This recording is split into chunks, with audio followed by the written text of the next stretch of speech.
राधिका सहितं कृष्णं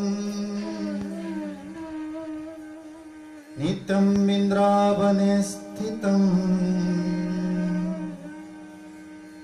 कुर्वन्तं रासक्रीडां च प्रणमामि मुहुर्मुहुः।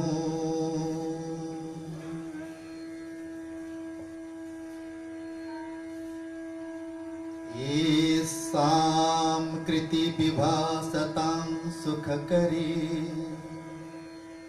भाति प्रभावोज्ज्वला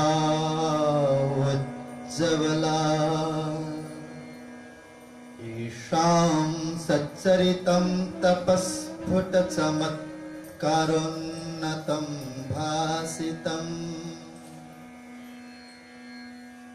कृष्ण प्रेम सुधा वितान निपुणन् श्रीदेव चंद्राभिधान साक्षान्नौमि महितले रविसमान् प्रेमलयान् सद्गुरुन् अज्ञान प्रभवन् तमासरतिनो यत्सन्निधानं क्वचिन् माया मोह निसावसान विधये यो भानुतुल्यो भव।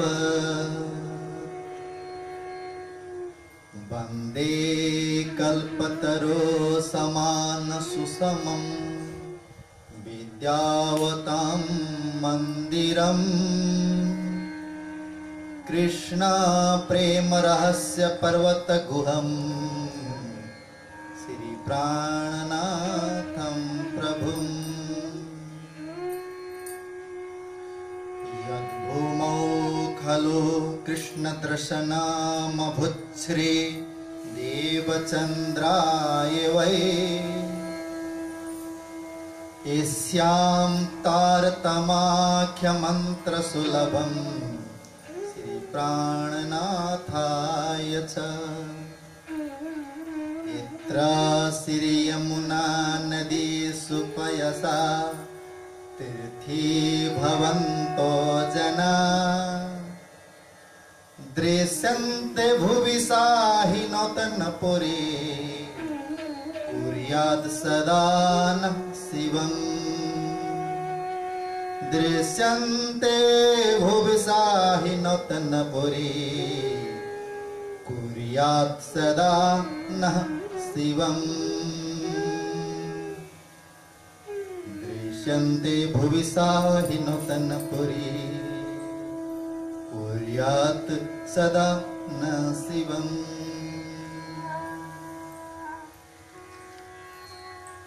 अखण्डमण्डलाकारं व्यक्तमेन चराचरं तत्पदं दर्शितं येन तस्मै श्री गुरवे नमः।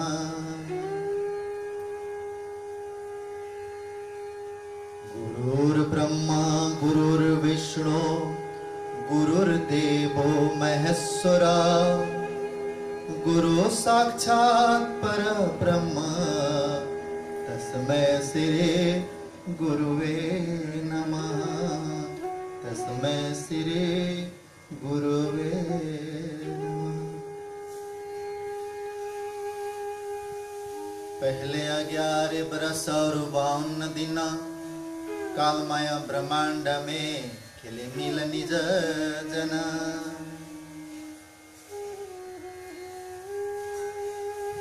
अखंड धामधनी सिराजी महाराज युगल चरण कमल में श्रद्धा सुमन वंदन अर्पण करते आज श्रीमद् वितक चर्चा को 7औं दिन को यो प्रातःकालीन घड़ी में यहाँ सबैलाई स्वागत का साथ यहाँ को परम पावन चरण कमल में प्रेम का प्रणाम टक्राउन चाहन्छु। स्वीकार्नुहोस् प्रणाम। हामी श्री कृष्ण लीला अंतर्गत छौं। ब्रजभूमि में अक्षरातीत परात्पर पूर्ण ब्रह्म परमात्मा दिव्य लीला गरिबक्सिँदै भइसिन्छ। ती लीलाका रसानुवाद गर्दै थियौँ हामी हिजोको प्रसङ्गमा।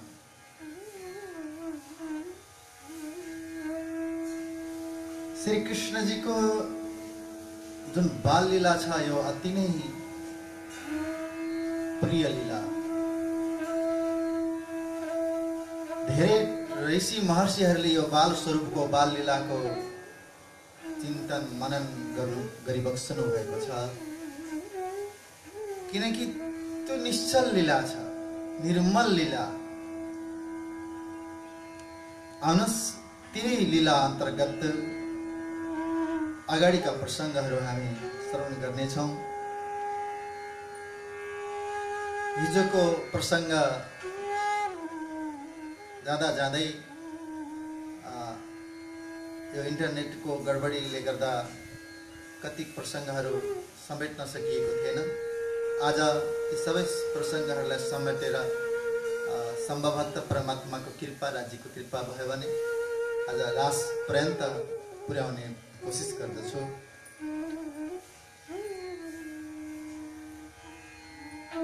धेरै बाल लीलाहरूमा श्रीकृष्ण प्रभुले त्यो ब्रजमा रहेर निकै सन्देशहरू पनि दिइबक्सनु भएको छ। ओखलमा बाँधेर मणिग्रीव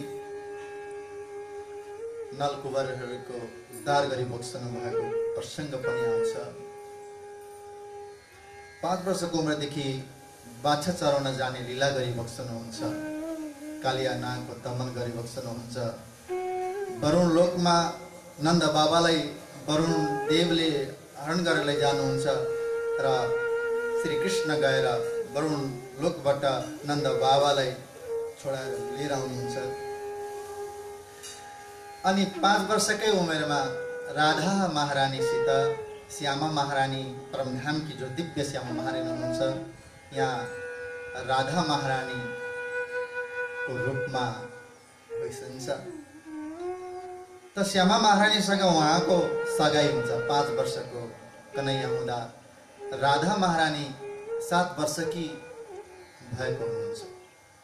दुवैजनाको सगाई हुन्छ। त्यसैले सगाईमा गाउने भजन मङ्गल गीतहरूमा पनि भनिने गरिन्छ, हे 5 बरस नो कुंवर कन्हैया, 7 बरस ने राधा। 5 वर्षको कुंवर कन्हैया छन्, 7 वर्षकी राधा महारानी हुनुहुन्छ। गाउने गर्छन्, जोडी के मजम से रे, हे जोडी के मजम से रे गिरधारी। जोडी कसरी मिल्ला भनेर तर पनि सगाई भएको हुन्छ। महामती स्वामी श्री प्राणनाथजी पनि यो सगाईको सन्दर्भमा लेख्नुहुन्छ, मागा किया राधा बाई का पर ब्याई नहीं प्राणनाथ। माग्नी भयो, सगाई भयो, तर विवाह गरिबक्सनु भएको भएन प्राणनाथजीले। अक्षराधिक धामधनी पूर्ण परमात्मा श्री कृष्णजीले भनेर महामती स्वामी श्री प्राणनाथजी पनि तारतम सागरमा यस्ता कुराहरू उल्लेख गरिबक्सनु भएको छ। यो सगाई पनि ललिता सखीको अगुवाईमा गरिबक्सेको भनेर गुरुजनहरूको मुखार बिन्दुबाट सुनिएको छ। तत्पश्चात श्री कृष्णजी गोपीहरूको सपनामा आउने, विपनामा सपनामा हर समय गोपीहरूको मनमा श्री कृष्णको नाम रटना हुन थाल्यो। श्री कृष्ण जप अजप जप हुन थाल्यो। घरको अनेक काम गर्नु पर्थ्यो। त्यति बेलाका तत्कालीन गोपीहरू बिहान उठेर जाँतो पनि पिन्नु पर्थ्यो, ढिकी कुट्नु पर्थ्यो। अनि एक घरमा हजारौं गाईहरू राखेका थिए। ती गाईहरूको सेवा गर्न जानु पर्थ्यो, पानी भर्न जमुनाजीमा जानु पर्थ्यो, दुध अनि दहीको मक्खनको भाँड लिएर फेरि मथुरा पुर्याउन जानु पर्थ्यो। धेरै काम थियो। काम सबै गयो। काम करता अति घृणा पण खिडन न मुक्यो नेहा भनेर भनेको छ। धेरै कामहरू हुन्थ्यो, तर एक क्षण पनि परमात्मा प्रति श्री राज्य प्रतिको त्यो उहाँको नेह टुट्ने थिएन सखीहरू। नेह भनेको स्नेह, स्नेह भनेको प्रेम, त्यो छुट्दैन थियो। चिल्लोपना, प्रेमको चिल्लो। परमधामको 8 सागरमा एउटा सागर, घृतको सागरको वर्णन गरी बक्सनु भएको छ नि। अनि घृतको सागरलाई, घृत भनेको घिउको सागर, त्यो घृतको सागरलाई प्रेमको सागर भनी बक्सेको छ। प्रेम सागर भनेर किनकि प्रेम, जसले प्रेमको सागरमा डुबकी लगाए नि, फेरि ऊ जहीँ गए पनि अन्य पानीले फेरि उसलाई भिजाउन सक्दैन, अन्य रङ उसमा चढ्न सक्दैन। प्रेम सागरमा डुबे पश्चात त्यस्तै गरी यी गोपीहरू स्नेहमा भिजेका छन्, प्रेममा भिजेका छन्, हरेक काम गर्दछन्। तर पनि गोपीजनहरू श्री कृष्णजीको चिन्तनमा त्यो काम गरे पनि बिहान श्री कृष्णजी अब बछडा चढाउन गाएका बाछाहरू लिएर वृन्दावन गइबक्नुहुन्छ। गोपीजनहरू कहिले श्री कृष्णजी फर्केर आउनुहोला, कहिले आउनुहोला भनेर बाटो हेरेर बस्दछन्। ज्यारे बछडालाई वन पधारे, त्यारे रोवन्ता दिन जाए। बाछा लिएर वनमा जाएर रोँदै श्री कृष्णजीको विरहमा तर्किन्छन् गोपीहरू।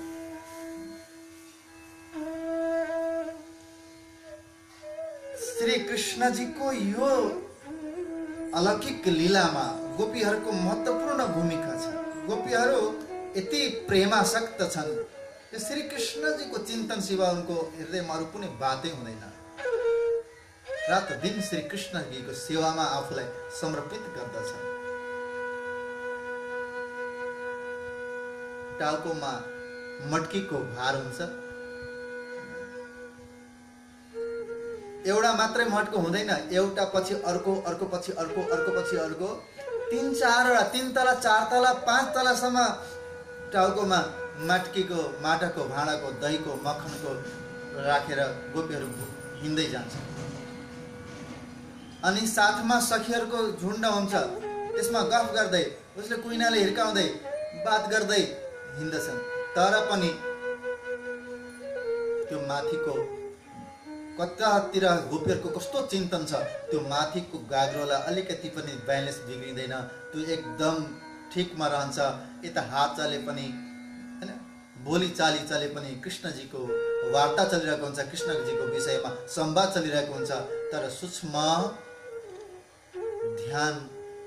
ध्यान श्री कृष्णजीको चरणमा लागिरहेको हुन्छ। न यता संसारको काम पनि बिग्रिएको हुँदैन, त ध्यान पनि छुट्दैन, बोलीचाली सखीसँग हाँसी मजाक पनि चलिरहेको हुन्छ। यस्तै गरी जगतमा यदि रहनु छ भने जगतको हरेक कार्य गर्दा, संसारको हरेक कार्य गर्नु परेको व्यवहारिक कार्यहरू हुन्छ, आफ्नो जीविका आर्जन गर्ने कार्यहरू छँदैछन्, ती गर्नु नै पर्छ। ती गर्दा पनि आफ्नो जुन सूक्ष्म ध्यान छ, चिन्तन छ, त्यो चाहिँ हमेशा परमात्मामा, परमधाममा लगाइरहनु पर्छ भनेर हामीलाई महामती स्वामी श्री प्राणनाथजी हैन सद्गुरुले यही शिक्षा दिइबक्सनु भएको छ। गोपीहरूको ढिकीमा यदि धानबाट चामल निकाल्ने कार्य हुँदा, धानको चिउरा निकाल्ने कार्य हुँदा, अन्य कुनै पनि अन्नलाई त्यहाँनिर कुटपिसहरू गर्दाखेरि 2 जनाले ढिकी कुटिरहेका हुन्छन्, उता दबाइरहेका हुन्छन्, यतापट्टि एकजनाले हातले त्यसलाई चलाइरहनु पर्ने हुन्छ, लगाइरहनु पर्ने हुन्छ, हात बार निकालिरहनु पर्ने हुन्छ। अनि साथमा बालक पनि हुन्छ, छोट सानो बालक, भर्खरै काखीको बालक, र बालकलाई पनि आफ्नो साथमा राखिरहेका छिन्। अनि बालकलाई पनि उसको पुष्टिको लागि स्तनपान गरिरहेकी हुन्छन्। यतापट्टि ढिकीमा पनि आफ्नो हातले त्यसलाई चलाइरहेकी हुन्छन्, उतापट्टि गफ पनि सँगसँग गरिरहेको हुन्छन्। अनि हेर्नुहोस् त, एकजनाले 3 थरी काम गरिरहेको छ, तर कतै पनि मिस्टेक छैन, कतै पनि अलिकति त्रुटि हुने बित्तिकै त्यो ढिकीले हातको औँलाहरू पुरै घाइते हुन सकिन्छ, त्यो दबिन सक्छ। तर पनि त्यो सूक्ष्म त्यतापट्टि ध्यान छ। त अनि चिन्तन आफ्नो मूल चिन्तन श्री कृष्णजीबाट यति काम गर्दा पनि कहिले टुटेन, कहिल्यै पनि श्री कृष्णजीबाट यो चिन्तन टुटेन। त्यस कारणले भनेको सबै भक्तहरूमा, सबै भक्तिहरूमा गोपीहरूले गरेको भक्ति चाहिँ सर्वोत्कृष्ट भक्ति भनेर भनेको है। सो प्रेम कहाँ पाइए जो बसत्त गोपिका माहे भनेर भनेको कारण त्यही भएर हो। जो गोपीहरूले प्रेम भक्ति गरे, प्रेम लक्षण भक्ति जो गोपीहरूको भित्र छ, त्यो कहाँबाट पाउन सक्नु? श्री कृष्णजीको भक्तिमा तरबर भएका गोपीहरूको धेरै लीलाहरू छन्। अनन्य भक्ति छ गोपीहरूको श्री कृष्णजी प्रति। यस्ता धेरै लीलाहरू 11 वर्ष 52 दिनसम्म गरी बस्नु भएको छ। श्री कृष्णजीलाई राति सपनामा पनि देख्न थाले। विपन्नीमा त छँदै थियो, जसले विपन्नमा हरेक कार्य गर्दा पनि अनन्त ध्यान, अखण्ड ध्यान श्री कृष्णमा लगाइरहेको हुन्छ, उसले सपनामा पनि त्यही देख्दछ। सपनामा पनि श्री कृष्ण बाहेक अरू कोही देख्दैन। अनि तत्पश्चात धेरै लीलाहरू छन्। ब्रह्माजीको मान मर्दनको लीला पनि छ। गर्भस्तुति गर्नुहुने ब्रह्माजी, ब्रह्मा विष्णु महेश त्रिदेवा सहित सम्पूर्ण देवी देवताले गर्नुभएको त्यो गर्भस्तुति, गर्भमा रहँदा देवकी माताको गर्भमा रहँदा हे परमात्मा, हे पालनहार, हे सर्वेश्वर, हजुर नै जगतको तारणहार भइबक्सन्छ, छिटो प्रकट भएर हाम्रो कष्ट निवारण गर्नुहोस् प्रभु भनेर जसले प्रार्थना गर्नुभएको थियो, यस्तो ब्रह्माजी पनि अब ब्रह्मलोकबाट परमात्मा त जगतमा आउनु भएको छ, के गर्दै हुनु होला भनेर चेक गर्न भनेर आइबक्सनु भयो। अनि यहाँ आउँदा श्री कृष्णजी वृन्दावनमा बाछा चराउन ग्वालबालसँग जानुभएको रहेछ। गाई चराउन जाँदा, बाछा चराउन जाँदा घरबाट केही न केही खानेकुराहरू खाजाको रूपमा लिएर जाने चलन छ। अल्पाहारको रूपमा कसैले केही लिएर जाने गर्दछन्। अनि कहिलेकाहीँ त वनमै पनि गाई पनि वनमा भइहालेको हुन्छ, उतै गाई दोयो अनि दुधबाट खिर बनायो, कहिले घुङ्गरी बनायो, यस्तै चलन छ। श्री कृष्णजीको लीला छ। त घरबाट मिठा मिठा माताहरूले, यशोदा माताले लड्डु पेडा आदिहरू पठाइदिनु भएको हुन्छ। यी सबै अल्पाहार गर्ने गरेको हुन्छ। सधैँ यस्तो अल्पाहार गर्ने क्रममा सबैको घरबाट केही न केही चिज आएको हुन्छ, लिएर आएको हुन्छ, अनि बाँडेर खान्छन् श्री कृष्णजी अनि ग्वालबाल साथीहरू। मधुमङ्गल छन्, सीतामा छन्, धेरै साथीहरू छन्। अनि यी सबै साथीहरूकोबाट केही न केही आइरहेको हुन्छ। तर एकजना साथी जो मधुमङ्गल छन्, उनीकोले चाहिँ हतपत केही लिएर आएका हुँदैनन्, कति दिनदेखि केही ल्याउन पाएका हुँदैनन्।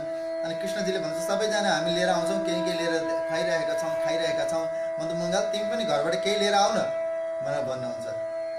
अनि श्री कृष्णजीले भने पश्चात घरमा आफ्नो मातालाई गएर मधुमङ्गलले भन्छन्, हे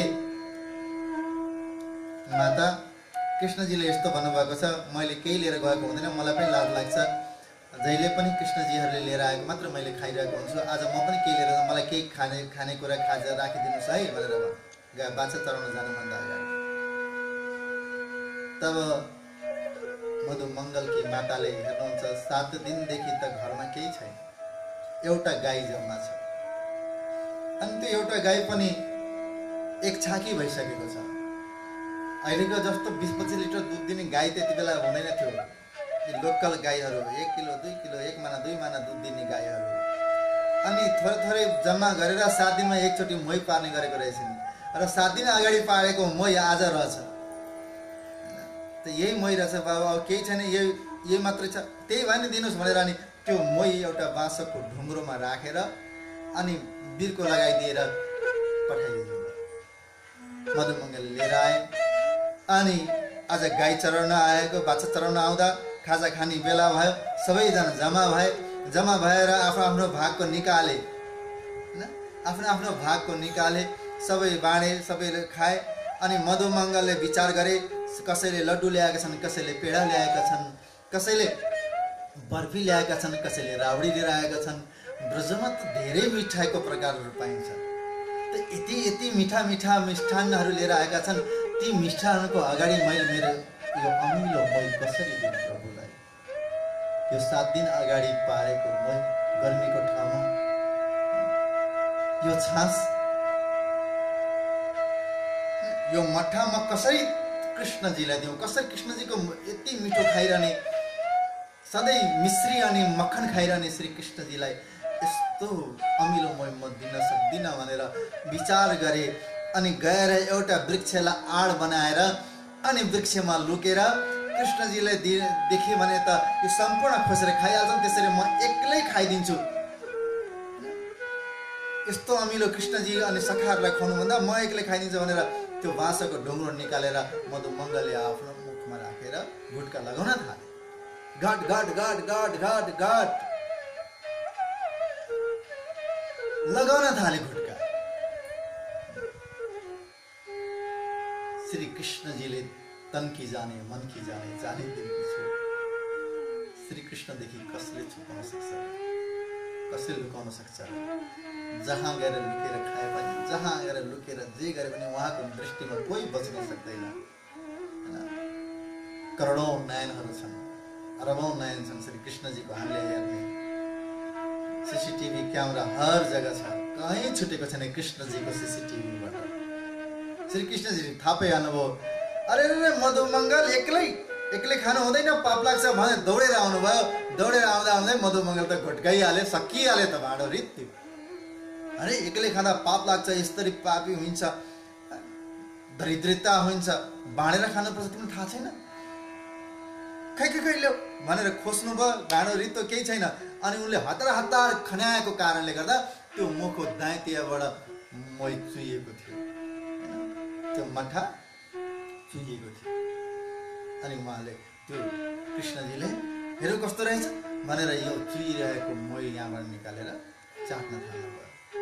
श्री कृष्णजी मधुमङ्गलको गालामा लागेको, गालाबाट झर्दै गरेको मही चाट्दै हुनुहुन्थ्यो। यही बेलामा ब्रह्माजी परमात्मा के गर्दै हुनुहुँदो रहेछ, परमात्मा कस्तो लीला गर्दै हुनुहुँदो रहेछ भने हेर्न आएको अवस्था यही बेला परेछ। ठ्याक्कै उता मधुमङ्गलको गालामा लागेको मही छास चाट्दै गरेको देख्नुभयो। ओहो ब्रह्माजीले, छि यस्तो पनि परमात्मा ग्वालाको जुठो खाने भएन। मैले कतै हामीले गल्ती गऱ्यौँ क्या स्तुति गरेर? परमात्मा हुनु हो कि होइन? शङ्का आयो। जहाँ शङ्का आउँछ नि तब बडा पाइएको फल पनि घुम्दछ। शङ्का अति नै ठुलो रोग हो। ब्रह्माजीलाई यो शङ्का रूपी रोगले खायो, लाग्यो, सतायो। ब्रह्माजीलाई परमात्मा हो कि होइन भने शङ्का लाग्यो। उता कृष्णजी आनन्द, आहा कति मिठो दही, यति मिठो एक्लै खाने, यस्तो पनि हुन्छ भन्दै मिठो मान्दै खाइरहनु भएको छ। प्रेम भावमा डुबेर, प्रेममा कुनै पनि प्रकारको प्रेमको पराकाष्ठ भावमा पुगे पश्चात त्यहाँ मर्यादा हुँदो रहेछ, त्यहाँ जुठो आदिको भेद पनि रहँदो रहेछ। यदि यस्तो भेद हुन्थ्यो भने भक्तहरूको प्रेममा वशीभूत भएर भगवान श्री रामले सबरीको जुठो बैर खानुहुन्न थियो होला। सबरी एक दलित थिइन्, समाजले दुष्कार्यकी अनि एउटा ऋषि आश्रम वा ऋषि शरणमा गएर बसेकी। ऋषिको सेवा गर्दा, गुरुजीको सेवा गर्दा गर्दा गर्दा गुरुजी परलोक जानुभन्दा पहिले उहाँलाई आशीर्वाद दिएर जानुभयो, हे सबरी तिमीले मेरो धेरै सेवा गर्यौ, तिम्रो सेवाको फल व्यर्थ जाने छैन। तिमी यसरी नै यो आश्रमको सरसफाई र आश्रमको रेखदेख गरेर बसिरहनु। तिमीलाई दर्शन दिनको लागि भगवान श्रीराम यही तिम्रो कुटीमा आउनुहुनेछ भनेर आशीर्वाद दिएर गुरुजी परलोक जानुभएको थियो। सबरीको ऋषि मातंग ऋषि हुनुहुन्थ्यो। यो मतंग ऋषिको यो आशीर्वादले सबरी जहिले पनि मेरो राम आउनुहुन्छ गुरु वाक्य कुनै शास्त्रमा लेखेको वचन, शास्त्र वचन अनि वेदको वचनहरू, प्रमाणहरू प्रमाण हो। त्यसमा यदि छैन भने पनि गुरुले बोल्नु भएको छ भने त्यो गुरु वचन नै प्रमाण हुन्छ। माता सबरी गुरु वचनलाई प्रमाण मानेर त्यहाँ रात दिन कृष्णजी श्री रामचन्द्रजीको प्रतीक्षामा उहाँ बाटो बढारेर बस्नुहुन्थ्यो। पर कुटीदेखि परसम्म बाटो बढार्ने अनि बाटो बढारेर सफा गर्ने अनि त्यो बढारेर सफा गरेको मार्गमा पुष्पहरू ल्याएर पुष्प बिछाएर त्यसलाई एकदम मेरो रामचन्द्र प्रभु मैले सुनेको छु मेरो गुरुजीको मुखबाट, हे सबरी तिमीलाई भेट्नको लागि श्री राम प्रभु नङ्गा पाउ आउनुहुनेछ, नङ्गा पाउ आउनुहुनेछ तिमीलाई भेट्नको लागि। तिमीले त्यति बेला दर्शन पाउनेछौ, तिम्रो जीवन धन्य हुनेछ।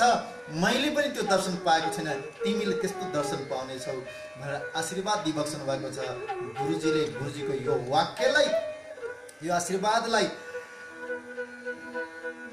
चरितार्थ हुन्छ भन्ने विश्वासका साथ जहिले पनि बिछाएर बस्थे, फुल बिछाएर, फुल पथराएर।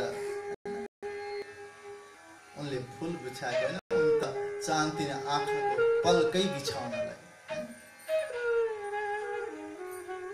आँखाका परेले बिछाएर उनी हेरे जहिले पनि गुरु श्री रामचन्द्रको प्रतीक्षामा रहन्थे। यस्तो भावमा डुबिरहेको अवस्थामा जब श्री रामचन्द्र सीता हरण पश्चात, माता सीताको हरण पश्चात भाइ लक्ष्मणका साथ खोज्दै खोज्दै खोज्दै जानुभयो त्यहाँ पम्पा सरोवरको किनारमा। पम्पा सरोवरको किनारमा त्यो मतंग ऋषिको कुटीमा पुग्दा माता सबरीले उहाँलाई उहाँको रामचन्द्रजीको स्वागत गरेर अनि जुठो बेर खुवाएको मैले चाखेर राखेको प्रभु, एकदम मिठो मिठो छ, म रोज सधैँ यसरी नै चाखी चाखी राख्ने गर्दछु, मेरो प्रभु मेरो राम आउनुहुन्छ भनेर भन्दै खुवाइन्। अनि श्री रामचन्द्र प्रभुले अत्यन्त प्रेमवश भएर प्रेम भावमा डुबेर त्यो सबै तर लक्ष्मणलाई दिनुभयो। लक्ष्मण खाऊ खाऊ, तर लक्ष्मणले खान सक्नु भएन, लक्ष्मणजीले खान सक्नु भएन।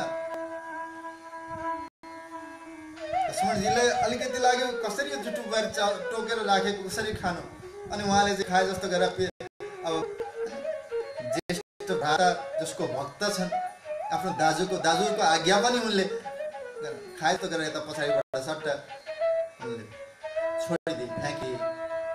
कालान्तरमा गएर जब उहाँलाई रावणको युद्धमा घाइते भएर मूर्छित हुनु पर्यो, त्यति बेला त्यही फ्याँकेको बेरको दानाबाट उम्रेर सञ्जीवनी बुटी बनेको कुरा प्रसङ्गहरू पनि उल्लेख गरिएको छ। र त्यसले नै काम गर्नु पर्यो, त्यसले नै त्यही काम लिनु पर्यो भन्ने प्रसङ्गहरू पनि गुरुजनहरू सन्तजनहरूले भन्ने गर्नुहुन्छ। त प्रेम वशमा भए पश्चात यहाँ जुठोको भेद पनि हुँदो रहेछ। जहाँ प्रेम छ त्यहाँ नियम केही रहँदैनछ, अनि जहाँ नियम धेरै हुन्छ, धेरै कर्मकाण्ड हुन्छ, त्यहाँ प्रेम रहँदो रहेछ। यही फरक छ प्रेममा र नियममा। जहाँ नियम मात्र हुन्छ त्यहाँ अरू केही हुँदैन, सिर्फ प्रेम कर्म मात्र रहन्छ। भगवानलाई यसरी नुहाउनु पर्छ, यसरी राख्नुपर्छ, यसरी गर्नुपर्छ, यही नियम गर्यो, नियम पुरा गर्यो। भगवानलाई अक्षता चाहिन्छ, यसरी चाहिन्छ, चन्दन चाहिन्छ, दुध चाहिन्छ, सबै दुध स्नान, सबैको स्नान, सबै स्नान चाहिन्छ, यो सर्वस्नान सर्वौषधि दिनुपर्छ भने दिन त दिने, कहाँ दिने, कसरी दिने, के गरेर दिने, सबै लगाएर खनाइदियो। भगवानको मूर्तिमा पुरै खनाइदियो, हर हर हर। त यो के भयो भन्दा सिर्फ कर्म मात्र भयो, यहाँ प्रेम भएन। प्रेम यदि त्यही कर्ममा प्रेम बस गरियो, सिस्टमसित प्रेमको भावमा डुबेर गरियो भने भगवान मूर्तिमा मात्र होइन, भगवान मूर्तिमा मात्र होइन, एउटा लड्डुमा पनि आएर विराजमान।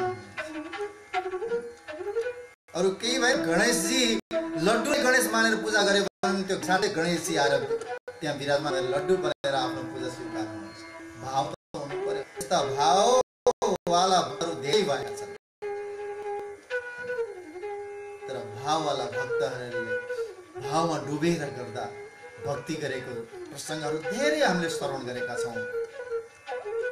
तर धेरै विद्वान भएर वेद मन्त्रहरूद्वारा विधिवत गरे तापनि परमात्मा पाएको दृष्टान्तहरू हामीले कम सुनेका छौँ।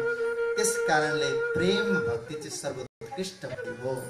यहाँनिर मधुमङ्गलको जुठो खाँदै गरेको दृश्य देखे पश्चात ब्रह्माजीलाई शङ्का हुन थाल्यो।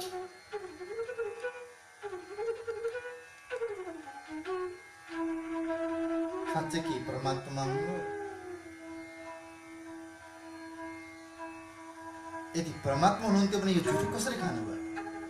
छैन, चेक गर्नु पर्यो भनेर, चेक त गर्ने कसरी गर्ने, परीक्षा गर्नु पर्यो भनेर लाग्नुभयो र त्यहाँ बाछाहरू थिए, ती बाछाहरूलाई लिएर लानुभयो, अपहरण गरेर लगेर जानुभयो। एउटा आफ्नो स्थानमा लगेर कान्दरामा राखिदिनु भयो।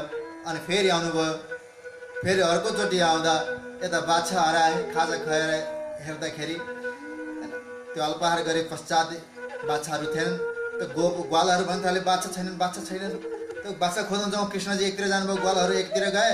ब्रह्माजीले बाछा राखेर फेरि आउनु भएको रहेछ। आएर ती ग्वाल सखाहरूलाई पनि लिएर जानुभएछ।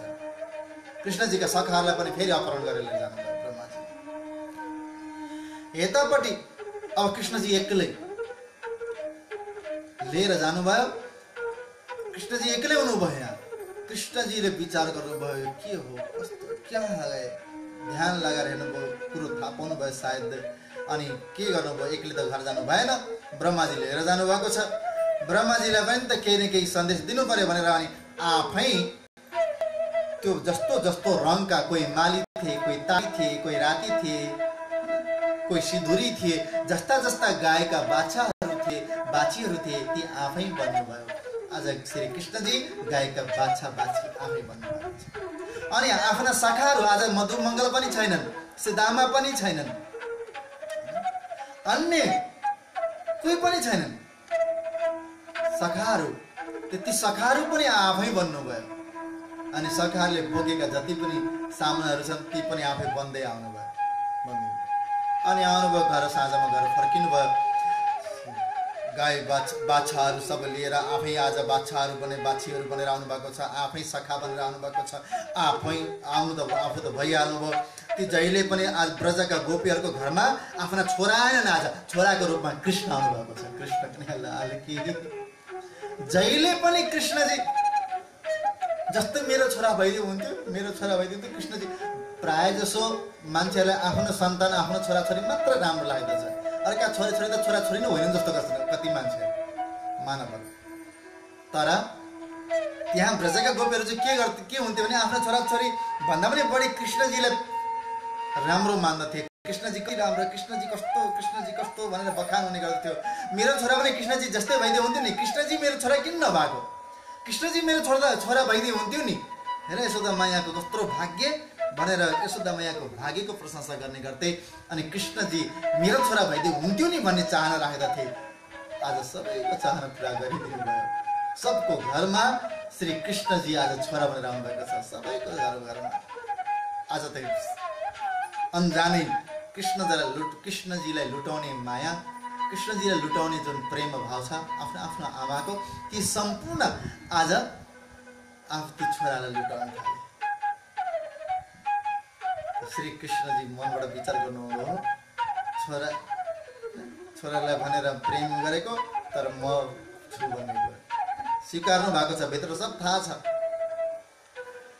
उतापट्टि गाईहरू पनि जहिले पनि कृष्णजी गाईको छेउतिर जानुहुन्थ्यो।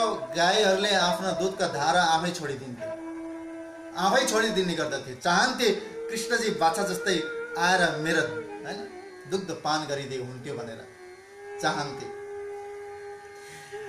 ती गाईहरूको ती गौमाताहरूको यो इच्छालाई पनि आज श्री कृष्णजीले पुरा गरिदिनु भयो। आज बाछा बनेर कृष्णजी आउनु भएको छ, बाछी बनेर आउनु भएको छ। अनि सब गौमाताको आँचलबाट होइन दुध पिइरहनु भएको छ। श्री कृष्णजीले यस्तै लीला 1 वर्षसम्म गर्नुभयो। कति? 1 वर्षसम्म श्री कृष्णजीले यस्तो लीला गर्नुभयो।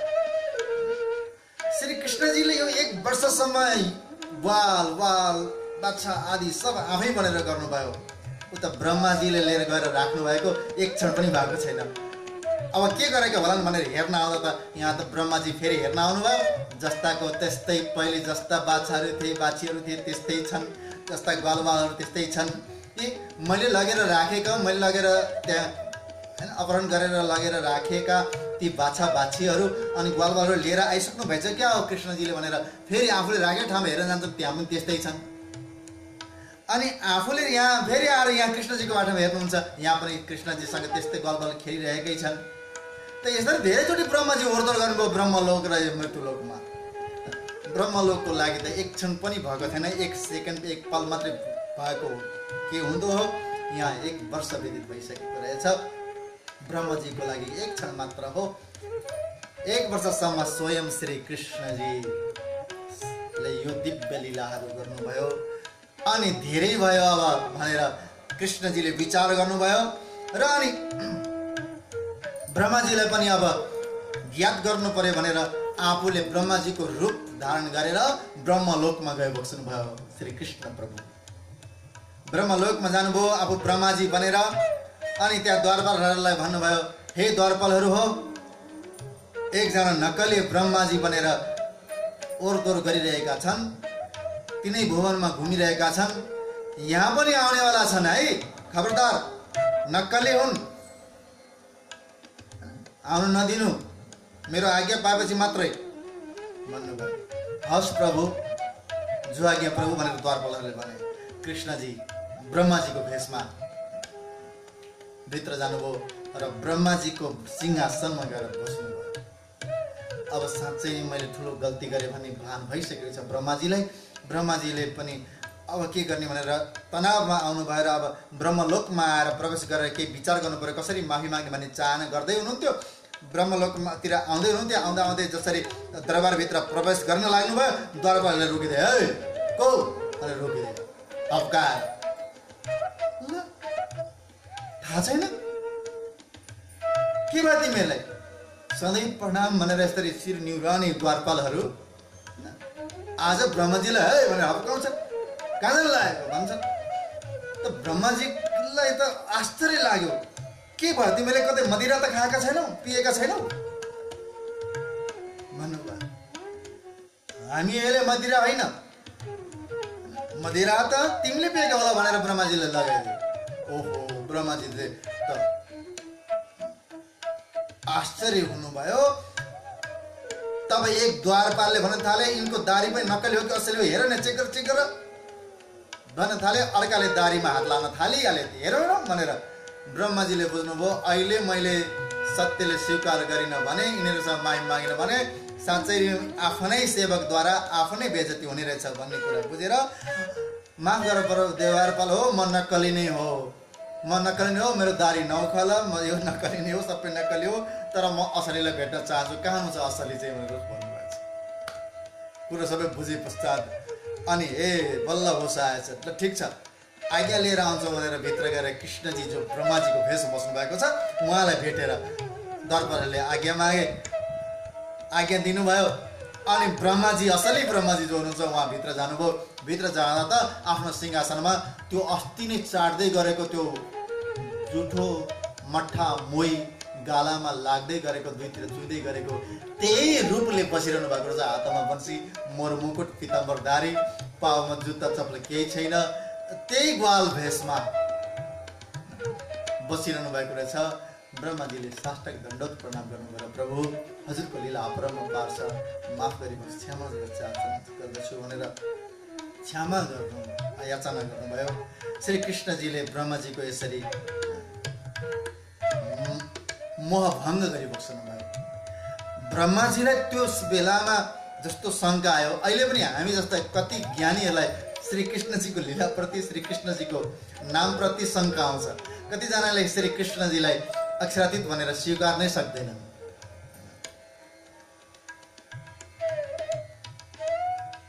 अक्षरातीत श्री कृष्णजी होइन पनि भन्छन् कतिजनाले। कतिजनाले श्री कृष्णजीलाई श्री कृष्णजी त यस्तो उस्तो भनेर उहाँको लीलालाई लान्छित नजरले हेर्ने र अनि बखान पनि गर्ने गर्दछन्। वास्तवमा श्री त्यति बेला ब्रह्माजीलाई त शङ्का भयो भने यी अहिलेकालाई शङ्का नहुने कुरै भएन। तिनै ज्ञानीजनहरूलाई त वास्तवमा श्री कृष्णजीको यस्तो लीला। अनि ब्रह्माजीले जसरी हुन्छ मैले अब त्यो कृष्णजीले पाउनु भएको प्रसाद जुठो, मैले पनि त्यो ग्वालबालको जुठो पाउनु पर्ने रहेछ, यस्तो परमात्मा हुनुको जुठो उचिष्ट प्रसाद मैले पाउनुपर्छ भनेर कोसिस गर्न लाग्नुभयो। र यहाँ ती सम्पूर्ण अपहरण गरेर लिएर गएका ग्वाल बाछाहरूलाई फिर्ता गरेर ल्याइबक्सनु भयो। श्री कृष्णजी अहिलेसम्म आफै ग्वालबाल हुनुभएको थियो, अब सबै आफूमा समाहित गर्नुभयो र असली ग्वालबालहरू र असली बाछाहरू अब चर्न आउन थाले। र यो दिन चाहिँ श्री कृष्णजी वनभोज कार्यक्रम गर्नुभयो। सबैले घर घरबाट दुध अनि एकवटा भाँडामा जम्मा गरेर खिर बनाउनु भयो। खिर बनाउन लगाउनु भयो, खिर बनाउनु भयो। खिर बनाइसकेपछि सबै ग्वालबालहरूलाई वनमै बनाएको खिर, वनभोजको रूपमा बनाएको खिर सबैलाई पत्ताको दोना बनाएर त्यो दोनामा टक टक टक टक राखेर सबैलाई टक्राउन लगाउनु भयो र आफूले पनि लिन थाल्नुभयो। यसरी लिएको पश्चात ब्रह्माजी चाहिँ अब आउनुभएको छ प्रसाद पाउन भनेर, तर असली रूपमा आउनु भएन। असली रूपमा आउँदा सायद नपाइन पनि सकेला, या त आफूले गरेको भुलले गर्दा रोक्यो होला। आफूले भुल गरेपछि हाम्रो कदम रोकिन्छ। भुल गरेको जहाँनिर भुल हुन्छ त्यहाँनिर कदम रोकिन्छ। कसरी मैले भुल गरेको छु, मैले फेरि कसरी सामना गर्ने भनेर। त ब्रह्माजीलाई पनि सायद यस्तै भयो। अनि उहाँले विचार गर्नुभयो कि यो उहाँले खाएको पत्तलमा केही न केही एक दुई सीता रहला, त्यो सीता पाए पनि म धन्य हुन्छु भनेर प्रसाद लिनको लागि आउनुभयो। कागको रूप भनेर, कौवाको रूप धारण गरेर। तर कृष्णजीले भन्नुभयो सबै चाटी चाटी खानु, एउटै कण एउटा सीता पनि ख्याल्नु हुँदैन, यो खिर हो नि, प्रसाद हो, खानु ख्याल्नु हुँदैन भनेर पत्तल चाटी चाटी खानु लाग्नु भयो। एउटै सीता पनि त्यहाँ कसैले खेर ख्यालेनन्। ब्रह्माजीले विचार गर्नुभयो सायद जमुनाजीमा गएर यिनीहरूले हात धुन्छन्, ग्वालबालहरूले हात धोए पनि एउटा कणको रूप भयो भने त्यहाँ मिल्ला, केही न केही त कण हात पानीमा जब बग्ला र मैले पाउँला भनेर माछा भनेर जानुभयो। त्यहाँ पनि श्री कृष्णजीले भन्नुभयो खिर खाएपछि हात धुनु पर्दैन, मजासँग चाटेर खाएको खिरलाई यसरी पुछपाछ पार्नु, आज हात नधुनु, आज खिर खाएको छ नधोइ नि हुन्छ, खिर चोखो मानिन्छ भनेर भनिदिनु भयो। सायद त्यही बेलादेखि नै होला अहिले पनि कति हाम्रो पूर्वजहरूले, हाम्रा मातापिताले हामीले सानामा खिर खाएपछि हात नधोए पनि हुन्छ भन्ने कतै कतै भनेको सुनिन्थ्यो। त त्यही भन्नुभयो श्री कृष्णजीले, त्यो भनेपछि ग्वालबालहरू आज हात धुनु पनि गएनन्। यसरी ब्रह्माजीले कति यत्न गर्नुभयो, या त एक दुईवटा प्रयत्नहरू मात्रै बताइएको छ। कति गर्नुभयो, कोटि जतन करी ब्रह्मा था कि सो जुठन नहीं पावे, सो जुठन धनी सहज कृपा सो पंचम निस्सिन। कति प्रयत्न गर्नुभयो, कति यत्न गर्नुभयो, प्रयास गर्नुभयो, तर पनि ब्रह्माजीले त्यो जुठन, त्यो प्रसाद, त्यो महाप्रसाद पाउनु भएन। आज हामीहरूले सहज रूपले सहजै सजिलै श्री कृष्ण अर्पण गरेर, श्री कृष्णलाई अर्पण गरेर श्री कृष्णजीको प्रसाद पाउन पाएका छौँ, महाप्रसाद पाउन पाएका छौँ। यो कत्रो ठुलो भाग्य हो। त्यति बेला श्री ब्रह्माजीले गर्नुभएको भुलको कारणले उहाँले पाउनु भएन।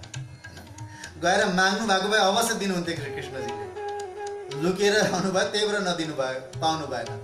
अलिकति त आफ्नो भुलको अनुभूति पनि गराउनु पर्यो नि, त्यस कारणले श्री कृष्णजीले त्यो गर्नु। यदि सामने ब्रह्माजी, म ब्रह्माजी मैले अस्ति गल्ती गरेँ, आज मलाई पनि एक दिनुहोस् भने भए अवश्य दिनुहुन्थ्यो। तर आज हामीले त्यति बेला ब्रह्माजीलाई त्यो प्रकारको उहाँको मोहभङ्ग गर्नको लागि प्रसादबाट उहाँ वञ्चित हुनुभयो आफ्नै कारणले। आफूले नमागेर हो नि, लुकेर जानुभयो, अहङ्कारलाई त्यागेर सजिलैसित प्रसादको याचना गर्नुभएको भने मिलिहाल्थ्यो। अहङ्कारलाई त्याग्न सक्नु भएन। भुल भएको त्यो भुलको अनुभूति त भयो, तर अहङ्कार त्याग्न सकेन। यदि म ब्रह्माजी बनेरै माग्न गएँ भने मेरो अहङ्कारलाई चोट पुग्छ, त्यस कारणले मिल्दैन। आज सहज हामीलाई मिलेको छ अनि हाम्रो घरमा आउने समस्त महानुभावहरूलाई त्यो प्रसाद हामीले मागेर हात फैलाउनेलाई दिन अवश्य हुन्छ, दिनुपर्छ। त्यति बेला पनि श्री कृष्णजीले दिनुहुन्थ्यो। यस प्रकारले ब्रह्माजीको अहङ्कार मर्दन गरी बस्नुभयो। तत्पश्चात अगासुर, बद्ध आदि धेरै त्यहाँ लीलाहरू गरेछन्। 8 वर्षको उमेरमा अग्निपान गरी बस्नुभयो। 9 वर्षमा ऋषि पत्नीहरूलाई आशीर्वाद दिई बस्नुभयो। मथुराका ती पण्डितजी ऋषिहरू यज्ञ गरिरहेको अवस्थामा ती ऋषिहरूले चिन्न सकेनन्। ऋषि पत्नीहरूले श्री कृष्णजीलाई चिनेर भोजन गराए। त्यसको फलस्वरूप उहाँहरूलाई आशीर्वाद मिल्यो। त्यस पश्चात प्रलम्बासुरको वध, कुमारीहरूको वस्त्रहरण लीला, धेरै यस्ता लीलाहरू गर्नुभयो। अनि इन्द्रको मानमर्दन गर्नुभयो। इन्द्रको मानमर्दन गर्नको लागि गोवर्धनको पूजा गरे बक्सनुभयो। गोवर्धनको पूजा गरे बक्सेर इन्द्रको मानमर्दन गरे बक्सनुभयो। सदैव इन्द्रको पूजा गर्नुहुन्थ्यो। आज श्री कृष्णजीको अनुरोधमा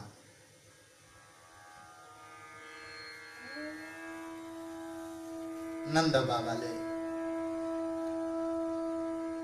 कार्तिक महिनामा हुने कार्तिक कृष्ण परिवारको दिन गरिने पूजा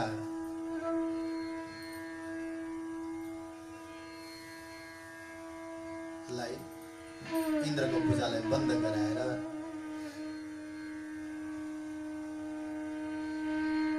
गोवर्धनको पूजा गरे भन्नुभयो। गोवर्धन हाम्रो लागि समस्त स्रोत हो, जलको स्रोत हो, वायुको स्रोत हो। त्यस कारणले हामीले गोवर्धनको पूजा गर्नुपर्दछ। पर्यावरणको पूजा, पर्यावरणको रक्षण। श्री कृष्णजीको लीलाहरू अलिकति क्रान्तिकारी पनि जस्तो लाग्दछ। परम्परादेखि चलेर आइरहेको इन्द्र पूजालाई उहाँले सिर्फ यो कर्मकाण्ड मात्रै भयो। यसरी हुँदैन पिताजी। कहिले भगवान इन्द्रले आएर हजुरको यो प्रसादहरू ग्रहण गरिबक्सेको छैन। अनि पाउने कसले हो? हामीले नै हो। अनि यस्तो पूजा गरेर चाहिँ के हुन्छ? पूजा गरेपछि इन्द्रले वर्षा बर्साइदिनुहुन्छ। वर्षा भएपछि खेतीपाती हुन्छ, जल उत्पन्न, अन्न उत्पन्न हुन्छ, हाम्रो पेट भरिन्छ। त्यस कारणले हामी पूजा गर्दछौँ। ओहो पिताजी, हजुरलाई थाहै रहेनछ। यहाँ वर्षा त गोवर्धन पहाडको माध्यमद्वारा, वृन्दावनका बोट वृक्षहरूद्वारा भएको हो।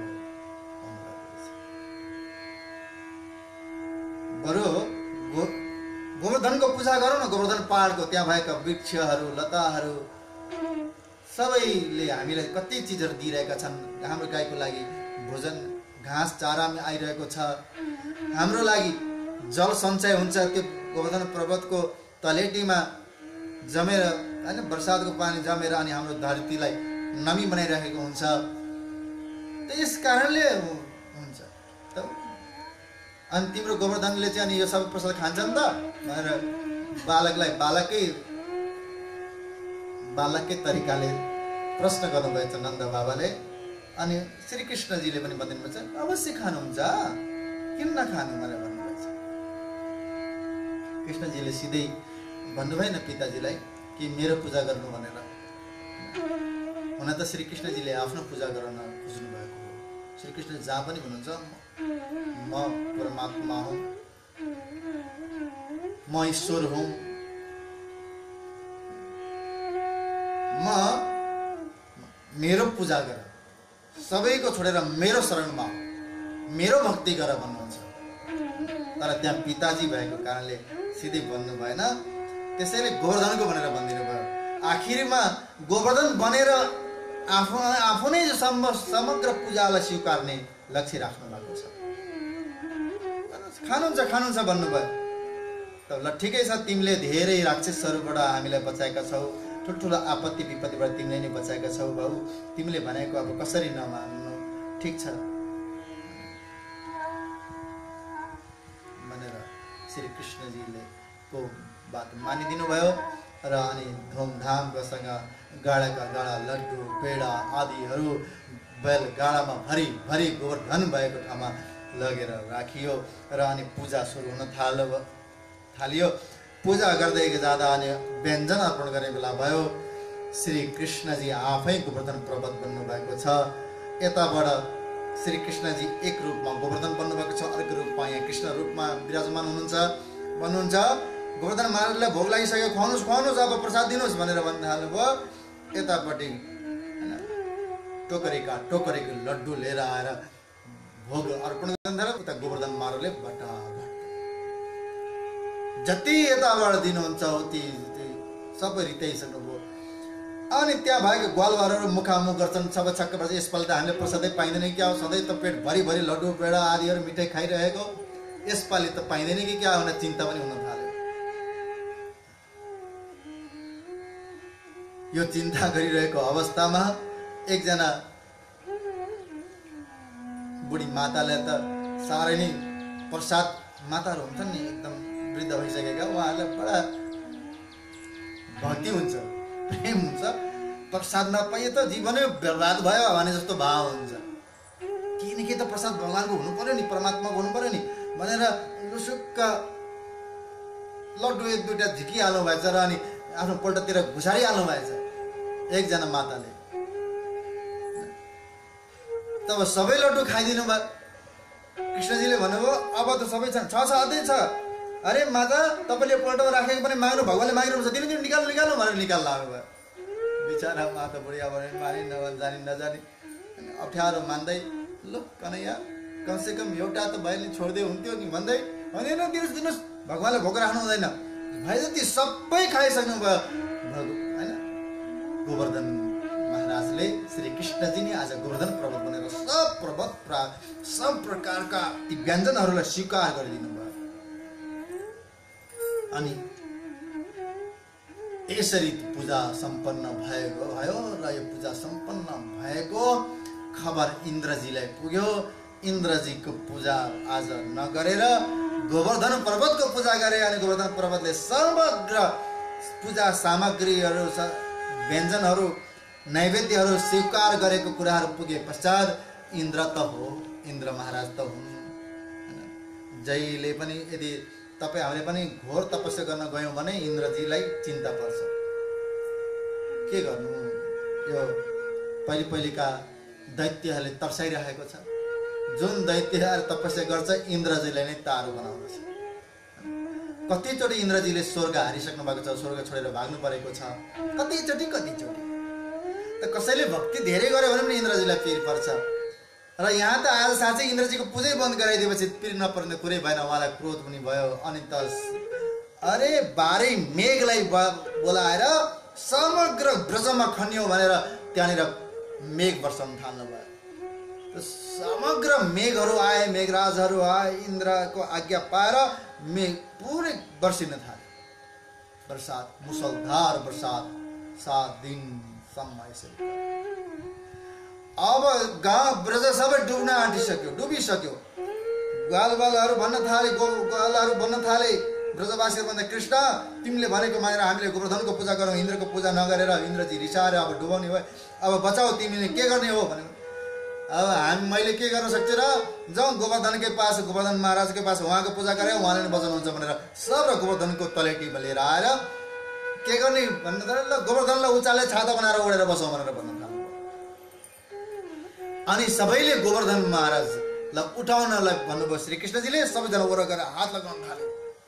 कसैले उठाउन सकेको छैन। हातले सबैले लगा उठ्छ भन्नुहुन्छ कृष्णजी। तर उठेन। अरे उठ्छ उठ्छ एकचोटि अझै कोही छुटेको छ कि भनेर वरपर सबैले छुटेपछि सबै गाउँले बासीलाई बोलाएर उठाउन लगाउनु भयो। अनि आफूले पनि सट्ट हात लगाउनु भयो र सरल उठाउनु भयो। उठाएर माझमा बसेर कान्छी औँलालाई यसो टेकाएर बस्नुभयो। कान्छी औँला ठाडो पारेर यसरी चाहिँ कान्छी औँलाले टेकाएर बस्नु। त ग्वालबालहरू सबैले कसैले ठुल्ठुलो लाठो बम्बो बाँस ल्याएर टेकाएका छन्, कसैले लठी टेकाएका छन्, कसैले के टेकाएका छन्। गोवर्धन पर्वत मुसलधार पानी परेको छ, चारैतिरबाट पानी गइरहेको छ। बिचमा ग्वालबाल ती पशुहरू गौ नन्दी सबै आएर बसेका छन्। अब बस्दै गएपछि त गफ पनि त गर्नु पर्यो होइन। सबैले कृष्णजीले एउटा हात यसरी उपर उठाएर बसिरहनु भएको छ। अरू सबै लट्ठी टेके लट्ठीले बम्बुहरूले बाँसहरूले टेका लगाइरहेका छन्।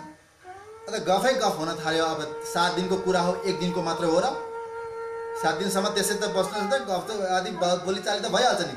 एकजना ग्वालले सुरु गरेछन्, देखिस् यो मेरो लट्ठीको बल, यो लट्ठीलाई मैले सरसोंको तेलमा तोरीको तेलमा 12 वर्षसम्म भिजाएर राखेको थिएँ, त्यही भएर यो यति बलियो भएको। देखिस् तिमीले त सरसोंको तेलमा 12 वर्ष भिजाएर छ, मैले त गाईको घिउमा 14 वर्ष भिजाएर राखेको भनेर अर्कोले भन्न थाले। अर्कोले त्यस्तै भन्न थाले। अर्कोले त्यस्तै मैले तिलको तेलमा भिजाएको थिएँ भन्न थाले। कोही मैले केको तेलमा, मैले बदामको तेलमा, मैले कपासको तेलमा, हरेक एक कोही घिउमा, कोही मखनमा, सबैको आफ्नो लट्ठी र आफैमा डन्ठाको मात्रै बखान भयो। त्यहाँ श्री कृष्णजीले विचार गर्नुभयो। यिनीहरूलाई पनि अब अहङ्कार आउन थाल्यो। यो मेरो लट्ठीले टेकेको, मेरो लट्ठीले भन्न थाले। कृष्णजीले भन्नु, ए ग्वालबाल सुन सुन, पानी झमझम परिरहेको छ, त्यस कारणले श्री कृष्णजीले अलिक जोडले कराउनु भयो। ए ग्वालबाल सुन सुन, मेरो के भयो कन्हैया, के भयो? कृष्णजीले भन्नुभयो, मैले अघिदेखि यो बाहिर यसरी थामेर बसिरहेको छु, मलाई अलिकति बाहिर जान मन लाग्यो, 5 मिनट जान मन लाग्यो, एकछिन हजुरहरू सबै थामे बस्नुहुन्छ है, म 5 मिनट गरेर आउँछु भनेर। ए जाऊ जाऊ, तिम्रो त कान्छी औँलाले त भने तिमीले के चाहिँ थामे छ, जाऊ जाऊ भन्न थाले। अब ग्वालबाल सखाहरू नि ग्वालबालहरू, हुन्छ हुन्छ जाऊ जाऊ, हामी थामे छौँ, हाम्रो यहाँ 12 वर्ष घिउ तेल पिलाएर राखेका लट्ठीहरू हामीले ठेकिरहेका छौँ।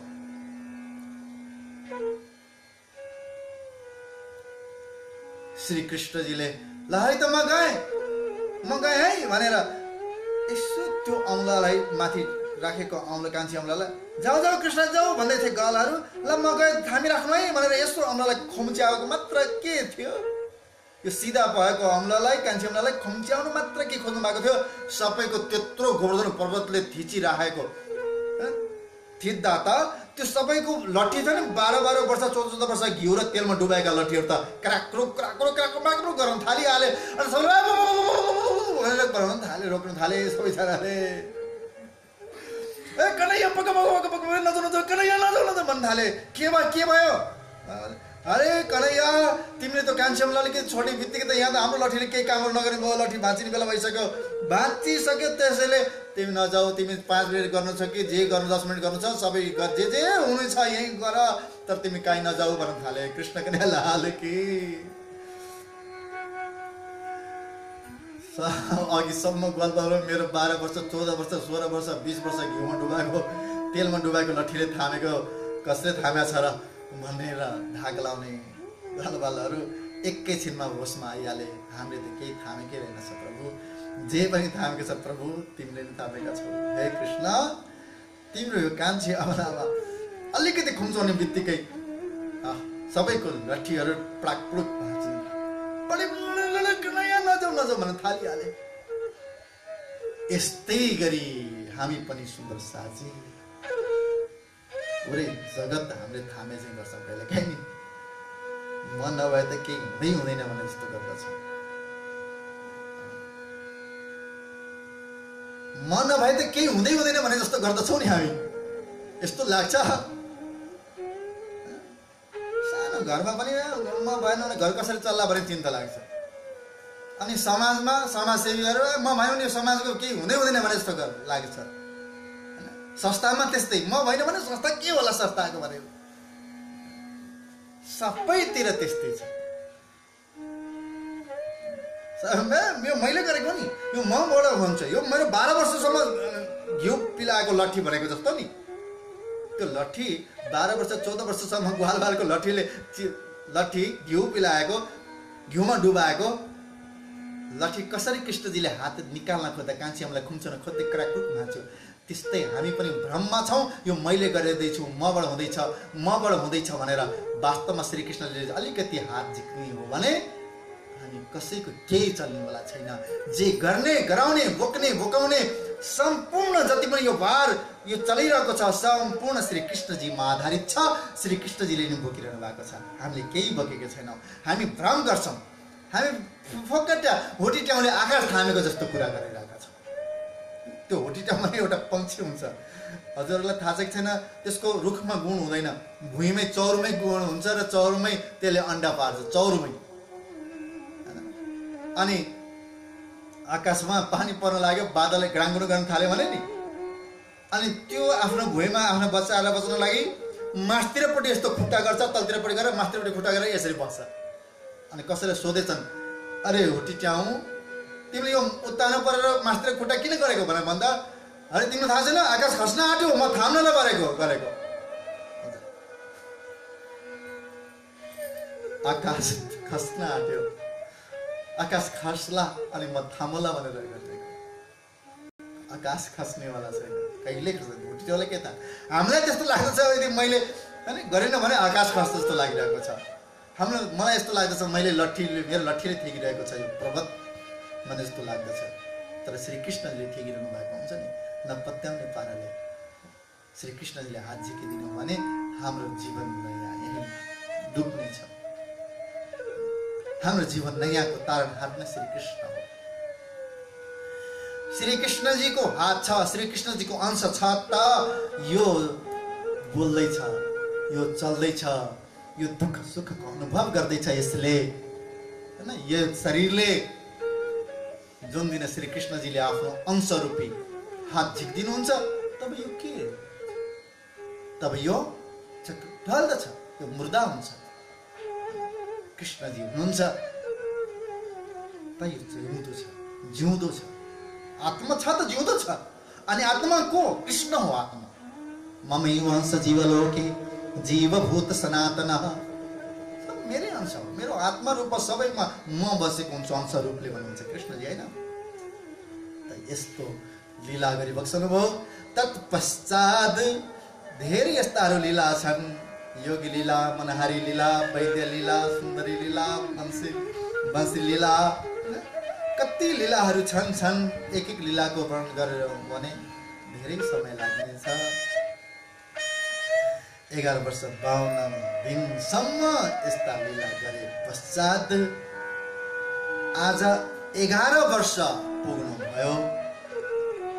श्री कृष्ण अष्टमी, भाद्र कृष्ण अष्टमीको दिन बिहानै यशोदा मैयाले कृष्णजीको जन्म उपलक्ष्यमा सबैलाई आमन्त्रित गरेर स्वस्ति शान्ति गराएर 11वटा दियो बालेर अनि त्यो दियोलाई जमुनाजीमा प्रवाहित गरेर युग युगसम्म मेरो छोराको कीर्ति दियो चाहिँ, हैन? दियोको रोशनी चाहिँ सबै उज्यालो बनाउने कीर्ति बनिरहोस् भनेर शुभकामना दिनुभयो। सबैले इष्टमित्रजनहरूले आएर शुभकामना दिए, सबैले मङ्गल गाए। त यसरी बिहान महोत्सव मनाइयो। मनाए पश्चात श्री कृष्णजीले आज मेरो बर्थडे हो। विशेष गरेर गोपीहरूलाई पनि त गोपीहरूले यशोदा मैया अनि नन्दा बाबाको तर्फबाट त आए, तर मैले उनीहरूलाई इन्भाइट गरेको छैन। मेरो व्यक्तिगत तर्फबाट इन्भाइट गर्नु पर्यो भनेर अनि जानुभयो गोपीहरूको घरतिर। गोपीहरू खोज्दै एक गोपीलाई भेट्दै गोपी भन्दै सबैलाई खोज्दै अनि निम्तो दिन थाल्नुभयो। गोपी आज मेरो बर्थडे, हामीले अघि खाइसक्यौँ, घरमा गएर यशोदा मैयालाई भेटेर भइदिएर हामीले तिम्रो बर्थडेको रात पनि लिएर आइसक्यौँ, खाइसक्यौँ भनेर भन्नुभयो। तर होइन, मैले अझ विशेष गरेर मनाउने इच्छा गरेको छु। वृन्दावनमा गएर हामी सबै रास खेलेर मेरो बर्थडे मनाउन भनेर कृष्णजीले प्रस्ताव राख्नुभयो। कृष्णजीको यो प्रस्ताव गोपीहरूले स्वीकारेनन्। अरे कन्हैया कति बेला जाने? बेलुका जाने। अरे कृष्ण, तिमी पो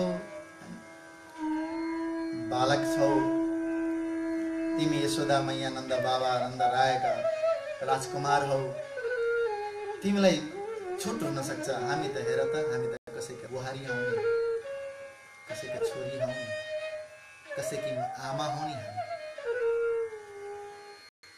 हामी कसरी आउन सक्छौँ र कृष्ण? हामीलाई त मर्यादाले दिन्छ र? हामीलाई मर्यादाले दिँदैन। त्यस कारणले हे कृष्ण, हामी आउन सक्दैनौँ। सरी।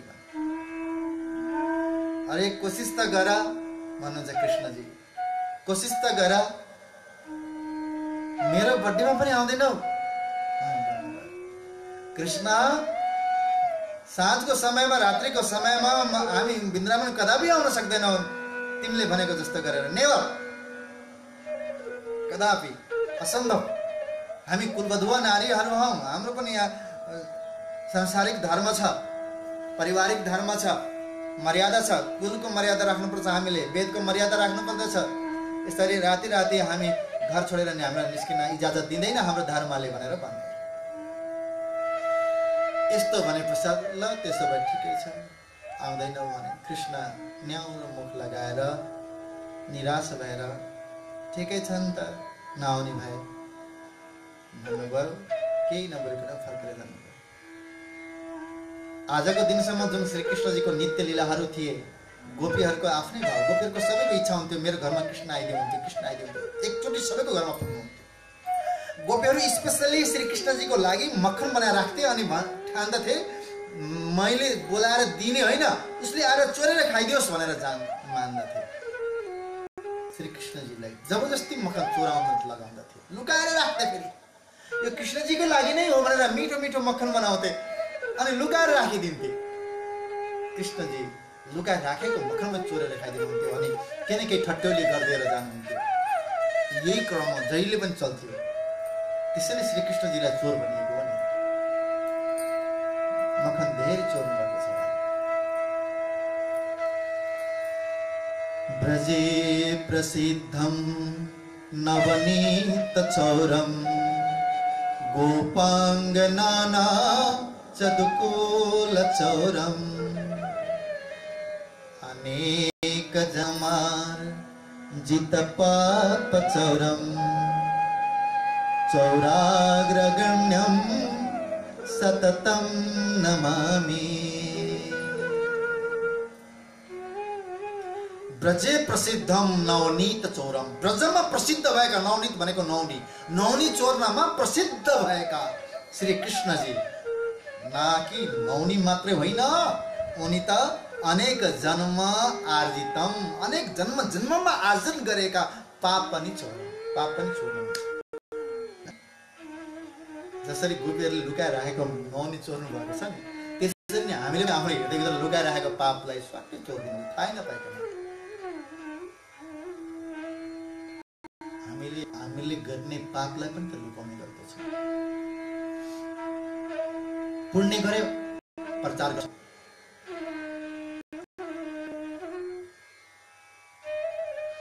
कोरोनाको लकडाउनमा 5 किलो चामल र 1 किलो दाल प्लास्टिकको 2टा झोलामा हालेर कुनै गाउँको गरिबलाई दिएर अनि हामी 50वटा फोटो खिचेर 50वटा साइडमा अपलोड गर्छौँ। आज सेवा गरेँ मैले भनेर भन्छौँ। यहाँसम्म यो सोसल मिडियामा कस्तोसम्म फोटो देख्यो भने कोरोनाको कहर छ, मास्क अनिवार्य लगाउनु छ अनि सोशल डिस्टेन्सको पनि पालना गर्नु छ, सामाजिक दूरी। तर फोटो खिच्ने बेलामा को चाहिँ त्यो राहत लिनेवाला हो, को दिनेवाला चिन्नै गाह्रो हो। भिड यतिकै झम्म परेछ, सबैको हात यसरी गरेको फैलिएको छ, कसले लिने हो कसले दिने हो।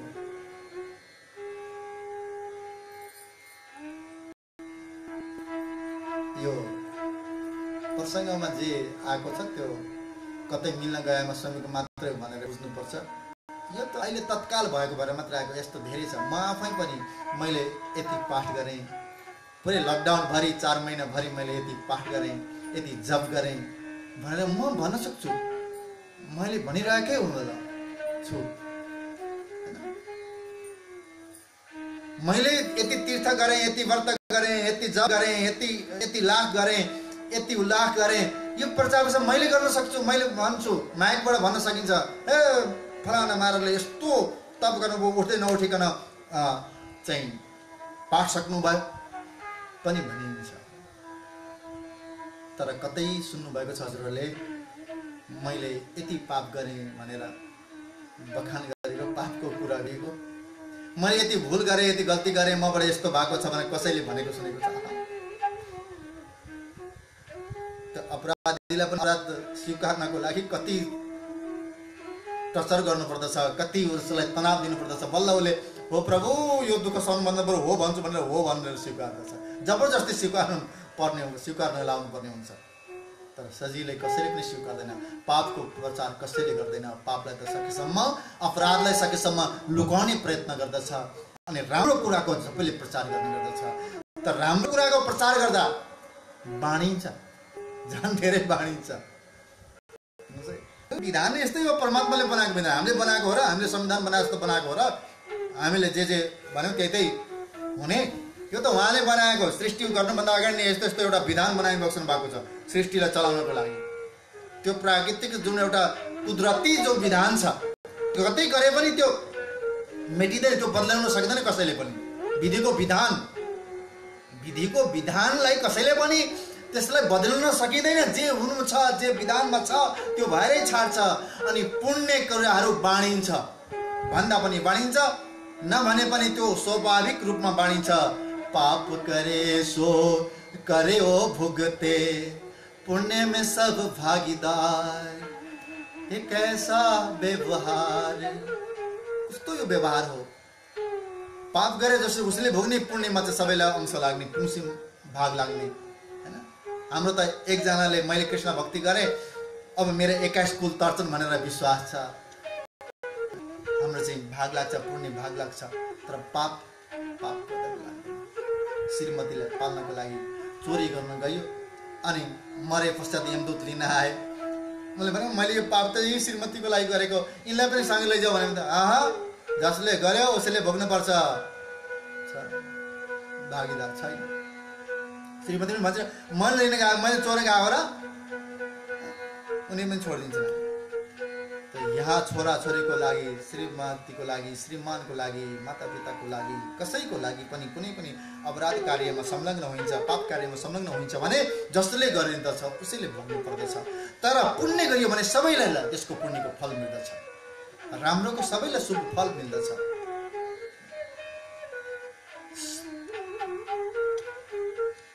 अनेक जन्मार जित पाप चौरम।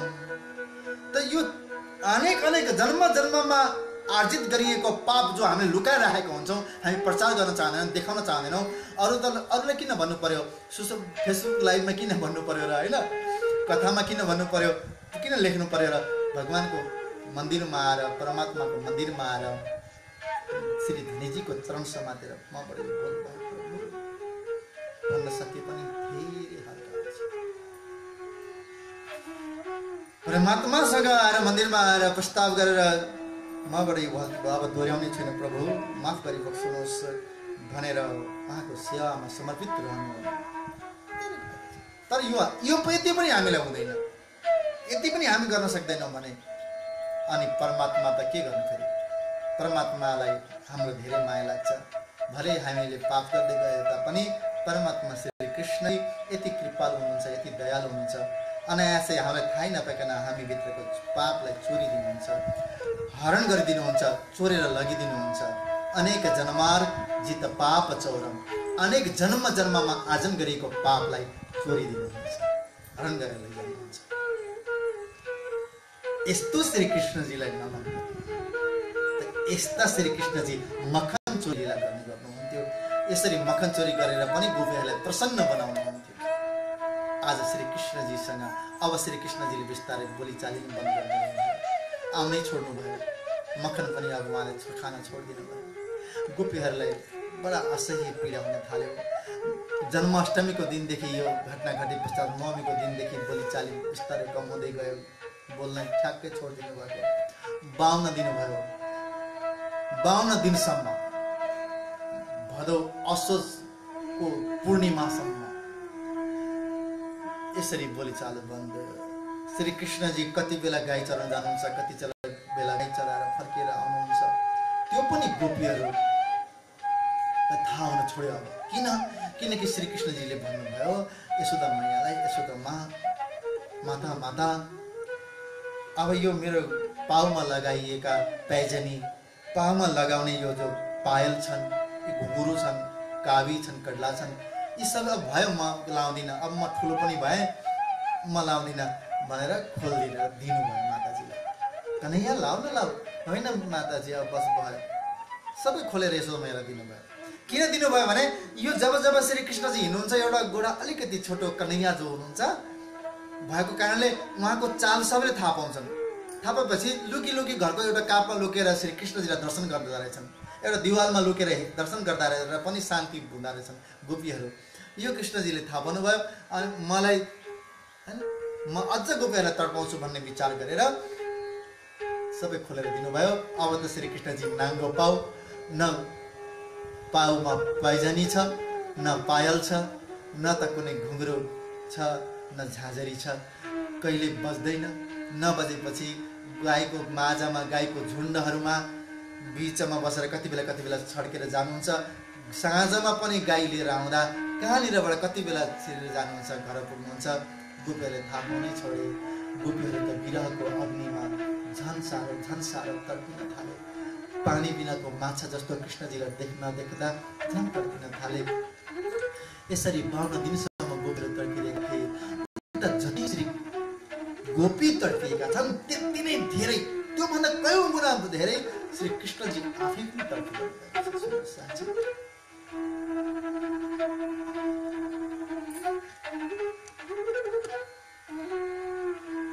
आफै पनि तड्पिनु भएको छ।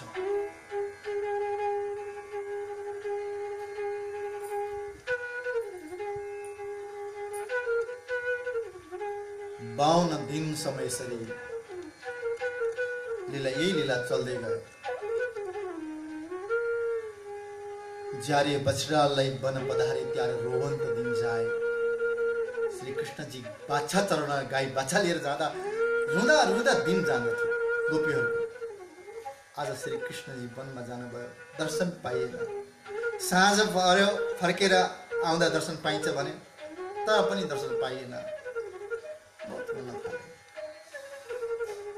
गोपीहरूको अविरल आँसुको धारा बग्यो यो 52 दिनसम्म।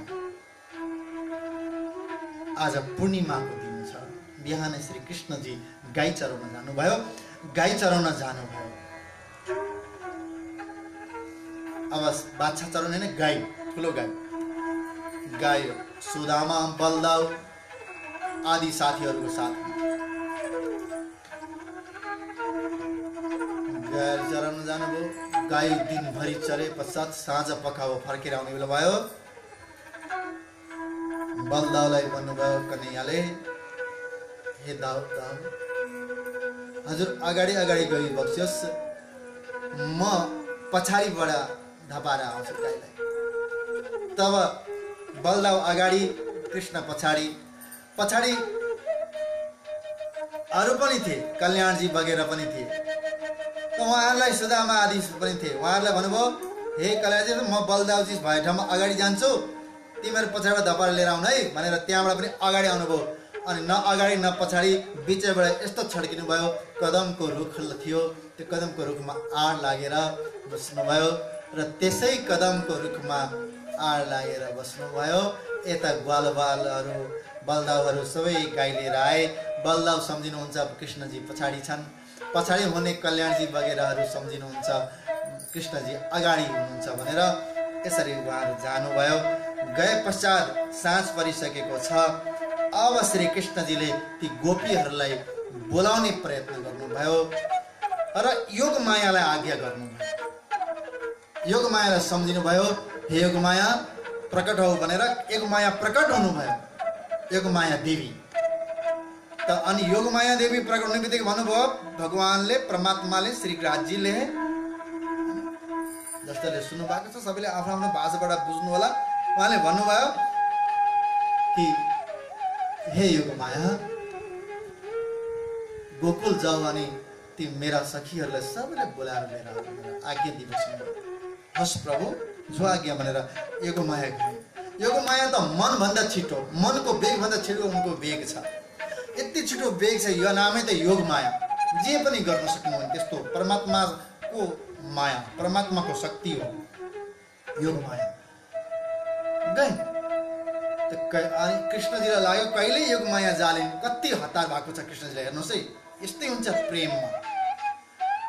अनि कहिले पुग्लिन् र कहिले बोलाएर लिएर आउलिन् भयो। साह्रै असह्य भयो, असह्य पीडा भए पश्चात कृष्णजीले कमरमा सिउँडिएको त्यो बाँसुरीलाई निकाल्नु भयो अनि ओठमा राखेर बजाउन थाल्नु।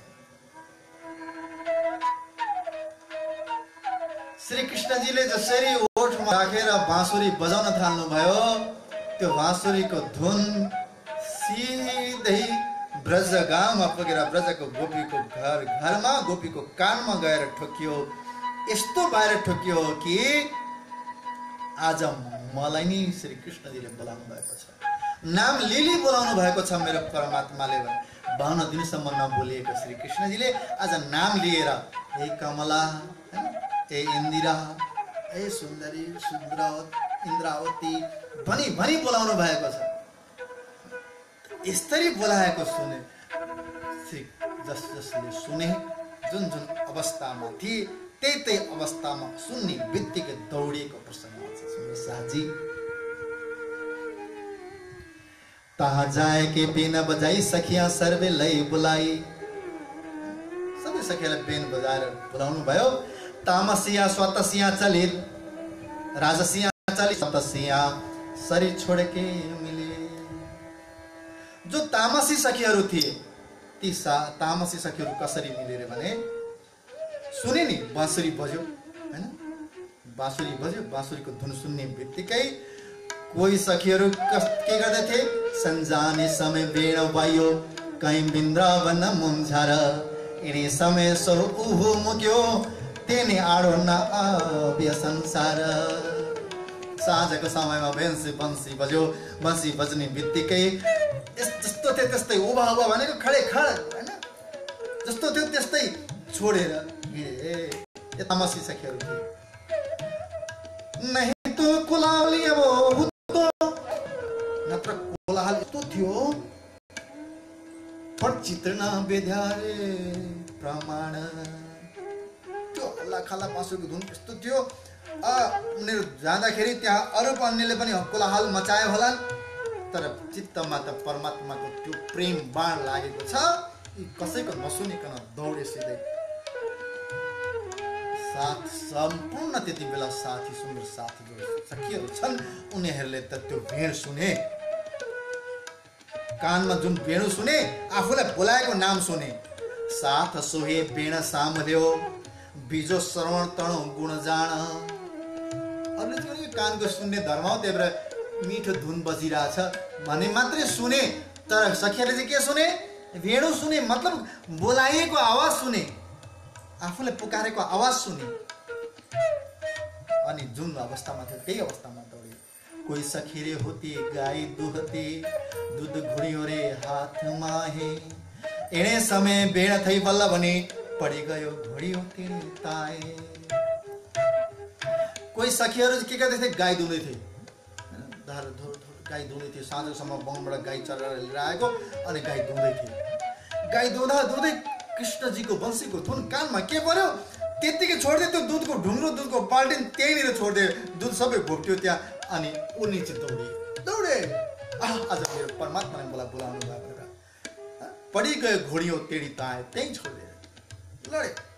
कोही सखीरे काम करे घर मध्ये आडो ओबो ससुरो पतजेह। कोही सखी घरमा काम गर्दै थिए, अगाडिपट्टि पति उभिरहेका थिए, ससुरा पनि उभिरहेका थिए। यी अवस्थामा कानमा कृष्णजीको बंशीको धुन पर्यो। बेण सुनी पाटोदै निसरी। अनि बेण सुन्ने बित्तिकै उनी त्यो दौडिन थालिन्। ए काँदा लागि भनेर यसरी छैन के खोज्दै थिए। पाटो भनेको किक। हतार उनी कुद्दाखेरि लडे होलान्। पति लडे कि ससुरा लडे, दुवै लडे। उनी माथि नै टेकेर हैन पाउले राखेर हिँड्े। बेडा सुनी पाटो दैनिसरी एनी दृष्टिमा स्वरूप सनेह। पाटो भनेको कि पाउले हिर्काएर हिँडेर। कोही सखीले बात करे पति सखी चाहिँ अब भोलि के गर्ने हो, कुन त्यो गैरी खेत कहिले रोप्ने हो, अस्ति रोपिसकेको धान यस्तो भयो त्यस्तो भयो भनेर गफ गर्दै रहेछन्। पतिसँग बात गर्दै रहेछन्। कोही सखीले बात गरे पतोसो। अनि पतिसँग कुरा गर्दै अनि आफ्नो बालकलाई चाहिँ हैन आँचलमा राखेर आँचल पान गराउँदै रहेछन्। उभी धब्रावे रे बाल। धब्रावे बाल अनि के आफ्नो बालकलाई स्तनपान गराउँदै रहेछ। एडे समय बेण थई बल्ल बनी पडी गयो बाल तेणे ताल। बेण सुन्ने बित्तिकै बालक पनि भुइँमा त्यही छोडेर कुदेछ। कोही सखीरे होती प्रिसने हाथ ताली प्रिसे छे धान। एने समय बेण थई बल्ल बनी पडी गई थाली तेणे तान। कोही सखी चाहिँ के थिए पस्किँदै रहेछन्। साँझमा सबै कसैको एउटै टाइम त हुँदैन। कसैको घरमा गाई दुहुने बेला हुन्छ, कसैको खाने बेला भइरहेको हुन्छ, कसैको घरमा स्नान गर्ने बेला भइरहेको होला। त्यो सबैको बेलुका आफ्नो आफ्नो टाइमिङ हुन्छ घरको। त यो एउटा घरमा चाहिँ के रहेछ पस्किने बेला हुँदै रहेछ। खाना पस्किँदै रहेछन्। भोजन अगाडिपट्टि ससुर, पति, जेठजी, देवरजी, सासुमा सबै राखेर बुहारीले पस्किँदै गरेको अवस्था छ। हात ताली पिसे छे धान। आफ्नै हातले धान भनेको चामलको भात हैन पस्किरहेको छ, पस्किँदै छ। एउटा कसौडीमा चामलको हैन भात छ, अर्को कसौडीमा दाल छ, अर्को भाँडामा सब्जी छ। ए समय बेडा थई बल्लभनी। त्यही बेलामा बल्लभजीको प्राणधारको श्री कृष्णजीको वंशी बज्यो। पडी गई थाली तेणे ताना। हातमा पस्केर दिन ठिक परेको थाल त्यही झरेछ। त्यही थाल पस्किसकेको थाल दिनलाई ठिक्क परेको थाल त्यही खसेछ त्यतिकै। कोही सखी हिँडे समय निसर्ता।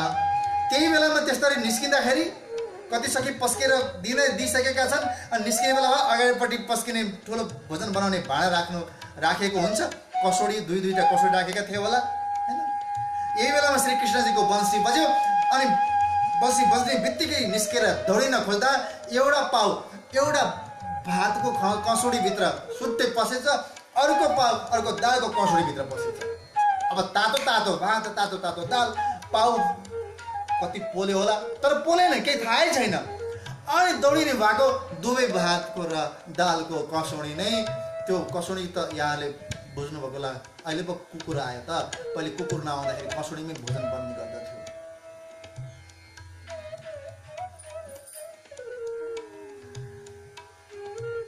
पित्तलको कसौडी हुने गर्दथ्यो, ताम्बाको। त्यसमा बनाएको भोजन अति पौष्टिक हुन्छ। अनि माटोकोमा पनि बनाउने गर्दथ्यो पहिले। अहिले सिल्भरको आयो। सिल्भर भनेको एल्युमिनियमको आयो। यो चाहिँ एल्युमिनियम चाहिँ यो पहिले क्रान्तिकारीहरू भारतमा ब्रिटिसको राज्य थियो। ती ब्रिटिस राज्यहरूको विरुद्धमा क्रान्तिकारीहरूले आवाज उठाउन थालेपछि तिनीहरूलाई भोजन दिनको लागि यो एल्युमिनियमको बर्तनको विकास गरेको हुन्छ। र जेलमा मात्र हुने गर्दथ्यो त्यो सिल्भरे थाल। अनि सिल्भरका डेक्चीहरू आदि त्यस्तरी गर्नुहुन्थ्यो। त हामीले पनि सानामा घरमा श्राद्ध आदिहरू हुँदाखेरि खड्कोलामा भात पकाएको देखेको। अनि कसौडी त पित्तलको छँदै थियो। दाल पनि बन्थ्यो, त्यसमा भात पनि बन्थ्यो। पछि नयाँ चिज के नहो भनेर सर्वप्रथम घरमा कुकर किनेर ल्याउने मै हुँ। भान्सामा बाहिर काम गर्न अल्छी लाग्ने अनि भान्साको काम गर्ने जाँगर चल्ने। कुकर लिएर आउनु पऱ्यो भनेर मैले कुकर लिएर आएँ। पहिलोचोटि कुकरको सिटी बज्ने बित्तिकै थाहा थिएन सिटी पनि बज्छ भनेर एकैचोटि भागेको पनि छु। त्यसरी लिएर त्यहाँबाट पकाउन थाल्यो। अब डायबिटिज पनि हुन थाल्यो, प्रेसर पनि हुन थाल्यो, एसिडिटी पनि हुन थाल्यो, शरीरसँग रोगसँग लड्ने प्रतिरोधात्मक क्षमताहरू घट्न थाल्यो।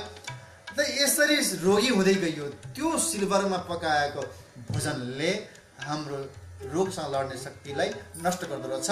चाँडै क्रान्तिकारीहरू मरुन् भनेर कैदीहरूलाई खुवाउनको लागि ब्रिटिसले भित्राएको त्यो एल्युमिनियम आज हाम्रो घर घरमा प्रेसर कुकरको रूपमा, राइस कुकरको रूपमा त्यसमा पकाएको भोजनहरू हामी खाइरहेका छौँ अनि प्रतिरोधक क्षमताहरू हामीले घटाइरहेका छौँ। अब मलाई थाहा छ यो गर्नु हुँदैन, यो गर्नु हुँदैन भनेर आफ्नो ठाउँमा प्रयत्नरत छु, तर पनि त्यहाँबाट बच्नलाई बहुत मुस्किल छ। जहाँ गएर त्यहाँ त्यही अहिलेको चलन त्यही छ, पित्तलको भाँडा खोज्न कहाँ जानु, धेरै टाढा छ, दाल पाक्दैन। पहिले पनि त पाक्थ्यो, पहिलेकोमा पनि त पाक्ने गर्दा कसौडीमा दाल पाक्ने गर्दैन थियो र अहिले कुकरमा सिटी लगाउनु पर्छ। बाणभट्टले आफ्नो किताबमा लेख्नु भएको छ, आयुर्वेदिकका महानिष्णात बाणभट्ट जो हुनुभयो चरक ऋषिका शिष्य, उहाँले आफ्नो किताबमा लेख्नु भएको छ जुन भोजनमा भोजन पकाउँदाखेरि सूर्यको प्रकाश र वायु छिर्दैन त्यो भोजन खानु विष खाए जस्तै हो भनेको छ। अब हेर्नुहोस् है, प्रेसर कुकरमा कहाँबाट वायु छिर्छ, कहीँबाट प्रकाश छिर्छ, छिर्दैन अनि त्यो विष समान भएन। त्यस कारण यो खानु हुँदैन। त कसौडीमा बनाउने चलन, कसौडीमा बनाउने चलन ब्रजमा छ र दुवै सखीहरूको दुवै पाउ त्यो कसौडीमा घुस्यो अनि उनी दौडिँदाखेरि कस्तो भयो होला कल्पना गर्नुहोस्। एउटा पाउमा एउटा कसौडी, अर्को पाउमा अर्को कसौडी। कोही सखीले हिँडे समय निसर्ता एक पग भाँड रे माहे। कसैको चाहिँ एउटा मात्र घोडा पसेछ, कसैको दुईटै घोडा दुईटा कसौडीमा पस्यो, कसैको एउटा मात्र घोडा पस्यो। बिजो पग पतना रुदे पर। अनि अर्को चाहिँ यो के गरे कि भनेर पति अगाडि यसो छेक्न थाले, पतिकै हृदयमा टेकेर एने दृष्टि नआयो कोही क्या आएन। यिनको दृष्टिमा अरू कुनै चिज कोही पनि आएन, कोही पनि आएन, कसैले पनि छेक्न सक्ने। तामसी सखीहरू निस्केर गए। माता पिता रे पत सास ससुरो रोता न सुनिया रे बाल। वायुरी बेगे बछुटियों बेण सामल तत्काल। न माता देखे, न पिता देखे, न पति देखे, न सासू देखे, न ससुरा देखे, न रुँदै गरेको बालकलाई हेरे। यस्तो वायुको वेगमा निस्के कि संसार एकदम झट्ट छोड्यो। कोही नुहाउँदै थिए, वस्त्र बिना सखी जी नहाती। तिणे नव समरिया रे अंग बेड समलता रे बालतणी। तिणे बेगमा नकिदो रे भङ्ग। स्नान गरेको अवस्थामा जस्तो अवस्थामा थिए त्यस्तै अवस्थामा त्यो आफ्नो गतिले छोडेर निस्केर गए। मै लोक लाज मर्यादा पद दैर्य दुनीको भई निलज भई न्यारा भई न्यारा। ल केही पनि सब त्यागेर हिँडिदियो। कोही सखीले हुते नवरावती। कति सखी आफ्नो पतिलाई स्नान गरिरहेका थिए, माथिबाट लोटाले पानी हाल्दै नुहाइदिँदै थिए। अनि यति बेलाको जस्तो सिल्भरको लोटा हुँदैन थियो, त्यति बेला ढलटको लोटा हुने गर्दथ्यो। लोटा भनेको त अहिले कति हाम्रा भाइ बहिनीहरूलाई थाहै हुँदैन लोटा भने कस्तो हुन्छ भनेर। उनीहरू लोटा देखेकै छैन। लोटा भनेको तलतिरपट्टि डल्लो गोलो अनि माथि मुख साँगुरो भएको र माथि फेरि अलिकति मुख खुलेको पानी पिउने भाँडो हो। त्यो लोटामा राखेको पानीको भित्रको गोलोपना हुन्छ नि, त्यो गोलो भाँडामा राखेको पानीको एक प्रकारको परिधि यस्तो बन्दछ, त्यो पानीले हामीले पियौँ भने पेटमा पनि त्यसले राम्रो गर्दछ। अब अहिले त बोतलमा राख्ने पानी पिउने चलन आएको छ, त्यसको आकार प्रकारै हुँदैन हैन। त्यो लोटा ढलोटको लोटा हुन्छ, कमसेकम एक लोटा 1 किलो 1.5 किलोसम्मको गरौँ लोटा हुन्छ। त्यो लोटा अनि पानी माथि भरेपछि कति होला त 2-2.5 किलोको लोटा माथिबाट पानी खनाउँदै लोटाले छोड्दा टाउकोमा लाग्यो, टाउको फुटेन होला, पतिको टाउकोमै छोडेर गए। यस्तरी निस्किए। भागवतमा अनि महामती प्राणनाजीले रास ग्रन्थमा यसको वर्णन गर्नुभएको छ। गोपत बच्छरेणे समय सुखजिए की धोरे निर्धार। त्राटक रे त्राटक कर्या काई बंध न होता जे संसार, बंध हता जे संसार। गोपद बच्चा संसार गाईको बाछाले टेकेको खुरको खाल्टोलाई खोपिल्टोलाई नाग्न कति समय लाग्छ र यो संसारलाई छोड्नलाई उनीहरूले त्यति समय पनि लागेन। अनि यो संसारको सम्पूर्ण बन्धनलाई, यो बन्धनहरू छ नि मर्यादा आदिको व्यवहारिक बन्धनलाई टुक्रा टुक्रा गरेर उनीहरू निस्केर गए। अब यसरी गए। अब राजसी जो सखी छन् उनीहरू चाहिँ श्रृङ्गार गर्न थाले। कोही सखीले श्रृङ्गार गर्दा सुनि बेणे तीर्ण श्रवण, कोही सखी कानमा यो बेण सुन्ने बित्तिकै श्रृङ्गार गर्न थाले। श्रृङ्गार त गर्न थाले, कस्तो श्रृङ्गार गर्न थाले त कोही उल्टो पाल्टो श्रृङ्गार गर्न थाले। पाएन भूषण काने पेहर्या, पाउको भूषण कानमा लगाए। अनि कान तणारे चरण, कानको आभूषण चाहिँ चरणमा लगाए। एक नैने रे अञ्जन कर्यौँ अनि बिजु रह्यौँ रे एम, एक अञ्जनमा एक आँखामा अञ्जन लगाए भनेको काजल लगाए, दोस्रोमा लगाउँदै लगाएन। अब उल्टो पाल्टो श्रृङ्गार भयो। काजल भनेर कहिले त लिपस्टिक आँखामा लगे, अनि लिपस्टिक भनेर चाहिँ काजल ओठमा दले होला, होइन? कस्तो रूप भयो होला। यसरी श्रृङ्गार गरे हतार हतारमा। राजसिंह रे काहीँ कन्ने दिथ्यो पण विचार गरे थाए बेड, तामसिंह रे मोहब्बत थै राजसिंह न मुतो तेनु केडा। उल्टो पाल्टो जस्तो श्रृङ्गार हुन्छ त्यस्तो श्रृङ्गार गरेर यिनले पनि त्यो तामसीलाई पछ्याएर हिँडे, छोडेन यिनले गति। जस्तो जस्तो श्रृङ्गार गरे, यत्रो दिनपछि बोलाउनु भएको प्रभुले आज श्रृङ्गार गरेर त जाने, तर उल्टो पाल्टो श्रृङ्गार जस्तो हुन्छ हतार हतारमा गरेर गए, यिनी पनि गए। तर स्वातसिंह रे विचार गरिया, स्वातसी स्वभाव भएकी सखीहरूले चाहिँ विचार गर्न थालेछ। तिनी आडा देवराना नै रे बार, तिनलाई त छेक्ने पनि भए, घरका परिवार पति ससुराहरूले छेक्ने पनि भए। अनि कुटुम्ब सगारे सहुत टोले मली हरिनी बल्यारे भर्तार, सबै कुटुम्ब परिवार सबैको उनलाई चाहिँ चिन्ता छ। विचार गरे स्वातसीले आज्ञा लिएरै जान पाए हुन्थ्यो, परमात्माले बोलाउनु त भएको छ, आज्ञा लिएरै जाउँ न भनेर विचार गरे। अनि आज्ञा लिन भनेर गए। हे पतिदेव जान्छु नि, सबै सखीहरू गए भनेर माग्न थाले। त कहाँ दिन दिएर सबैको घरबाट निस्केर गएका ती पतिहरूले देखिरहेका छन्। अनि यसरी राति घरबाट बाहिर जान दिन्छन् र? फरिनी वाल्यारे भर्तार, हैन? उनका पतिले उनलाई तुरुन्तै समातेर लिएर गए। त तिमी कहाँ जान खोजेको, यो तिम्रो धर्म हो भनेर लिएर आए, कराउँदै आए, लिएर घरमा थुनिदिए, बन्द गरे, कैद गरिदिए, बाहिरबाट ढोका लगाइदिए। तब सखी बिचारा ती स्वातसी सखी, स्वातसी स्वभाव भनेपछि बडा शान्त स्वभावको हुन्छ क्या, विरोध पनि गर्न सक्दैनन्। तामासी चाहिँ झगडालु हुन्छ, एकदम क्रोध पनि छिट्टै आउँछ, खाना पनि धेरै रुच्छ, काम पनि गर्ने हुन्छन्, फुर्तिला हुन्छन्, उफ्रिन्छन्, नाचकुद गर्न धेरै हुन्छन् है। उनीहरूलाई तामासी हतारिला हुन्छन्, जाँगरिला पनि हुन्छन्, धेरै सुत्ने पनि हुन्छन्, सबै कुरो हुन्छन् उनीहरू तामासी स्वभाव भएका।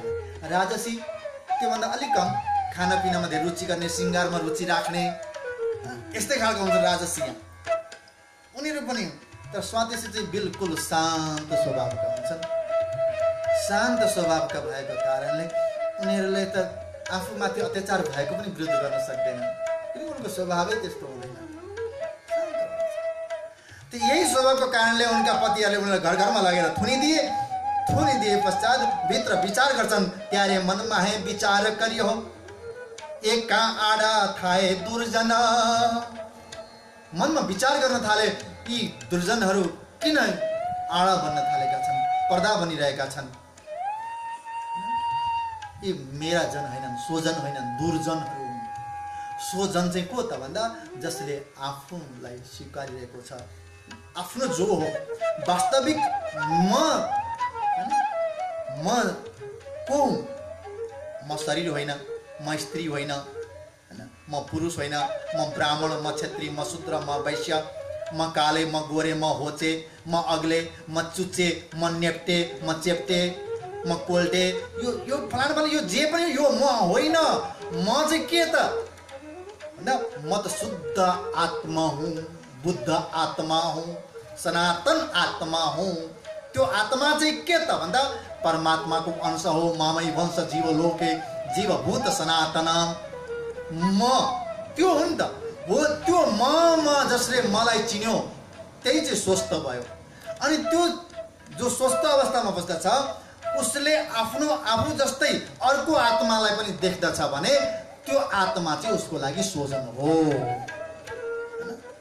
त यो आत्माको स्वजन चाहिँ श्री कृष्ण, आफन्त चाहिँ श्री कृष्ण परमात्मा। कृष्णजीले हामीलाई यो भावले देख्नुहुन्छ, यो मेरा हुन् भनेर। अनि हाम्रो आफ्नो चाहिँ श्री कृष्ण हो। त यसले यहाँ कृष्णजी यहाँ सखियाले विचार गरे, ये कहाँ आडा थाए रे दुर्जन, यी त कहाँका दुर्जनहरू हुन्, यी पर्दा बनेका छन्, यिनले के छेक्न सक्छन् हामीलाई। ये सो जाने छे बर नै एणो बाला तनी बलैयो, ये के जान्दछन् यिनको बर हैन, यिनका मालिक भए पो श्री कृष्णजी यी जान्न, यिनले चिन्न। तो जाता वारे छे वन, त्यही भएर रोकिरहेका छन्, वनमा जान रोकिरहेका छन्। यिनले हाम्रो सम्बन्ध बुझ्न सक्दैनन्। धेरै विरहमा तडपे, विरह अग्निमा जले, यस्तो विरह अग्नि भित्रबाट निकाले त्यो योग अग्नि, योग अग्निमा आफैले अग्नि दाह गरिदिए। हे पति हो, हे ससुर पिताहरू हो, तपाईहरूको लागि यो शरीर सर्वसर्वा रहेछ। यो शरीर तपाईहरूको शरीर तपाईहरू नै राख्नुहोस्, हजुरहरू राख्नुहोस्, हजुरहरूलाई मुबारक छ यो शरीर। तर यो आत्मा त श्री कृष्णको हो, यो आत्मा होइ जान्छ भनेर योगारूढ भए अनि सम्पूर्ण आफ्नो योग शक्तिलाई त्यहाँनिर केन्द्रित गरे।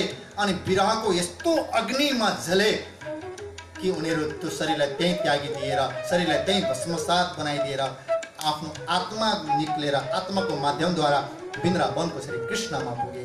जाँदा जाँदा यस जगतलाई उहाँहरूले श्राप दिँदै गए। धिक धिक पडोरिया संसार ने कान उठेरे अगिन, ब्रह तामस रे भेला थया त्यारे अंगड़ा थया रे पतन। ब्रह तामस भेला थया, धिक धिक पडोरिया संसार ने, यो संसारलाई पनि धिक्कार छ। परलै भइजाओस् यो संसार, जहाँ परमात्मा र आत्माको मिलन हुन दिँदैन, त्यो संसारको नाश होस्, धिक धिक पडोस्, धिक्कार छ यो संसारलाई। किन यसमा आगो लाग्दैन, किन अग्नि उठ्दैन, तुरन्त श्राप दियो, आगो लागोस्, यो भस्मीभूत होस्। ब्रह यस्तो भित्रबाट यस्तो वेदना निस्क्यो। ब्रह तामस परमात्माबाट छुट्टिएको प्रेम, छुट्टिनु परेको प्रेम, विरह परमात्मा आत्माको छुट्टिएर बस्नेको त्यो विरह अनि परमात्मा प्रतिको प्रेम, विरह, इश्क, जब नेहचे मिले हक, जब विरह र इश्क यतापट्टि उत्पन्न भयो अनि संसारप्रतिको तामस भाव, यी दुर्जनप्रतिको तामस भाव, संसारको तामस भनेको क्रोध भाव, संसारप्रति क्रोध भाव हुनु, वैर भाव हुनु, अनि परमात्माप्रति राग भाव हुनु, यही वैराग। त यस्तो यहाँ वैराग उत्पन्न भयो कि संसारप्रति, संसारलाई धिक्कार गरेर, संसारलाई आगो लागो, संसार प्रलय होस् भनेर त्यहाँ श्राप दिए। र यस्तो खालको दुईटा परमात्माको प्रेम, विरह र संसारपट्टिको क्रोधाग्नि एक साथ भेला थयो, यानी कि एक भयो। त्यारे अंगडा थया रे पतन, त्यो शारीरिक पञ्चभौतिक शरीर त्यही पतन भयो, आत्माद्वारा निस्केर परमात्माकामा पुग्यो। वासना बह्युरे बेगमा वार्न लागि रे लगार, बस्ता खरी केम रहे वाला बिना, तेणे साथ समो किधो श्रृंगार। वासना बह्युरे वेगमा, जो आत्मा थी ये तो आत्मा को वेग में गएर मिले। जो सत्य वस्तु छ सत्य बिना रहन सक्दैन। आखिरमा गएर परमात्मा सबैभन्दा पहिले हिँडेर नै पुगे। और कुमार का ब्रजवधु संग जिहा, सुरद सबे अक्षर की तिहा, जो व्रत करके मिली संग श्याम, मुलंगया के नहीं दामा। कुमारी का सखी जो थिए, जसको वस्त्र रणलीला श्री कृष्णजीले गर्नुभएको थियो र उनीहरूको इच्छा थियो कृष्णजीले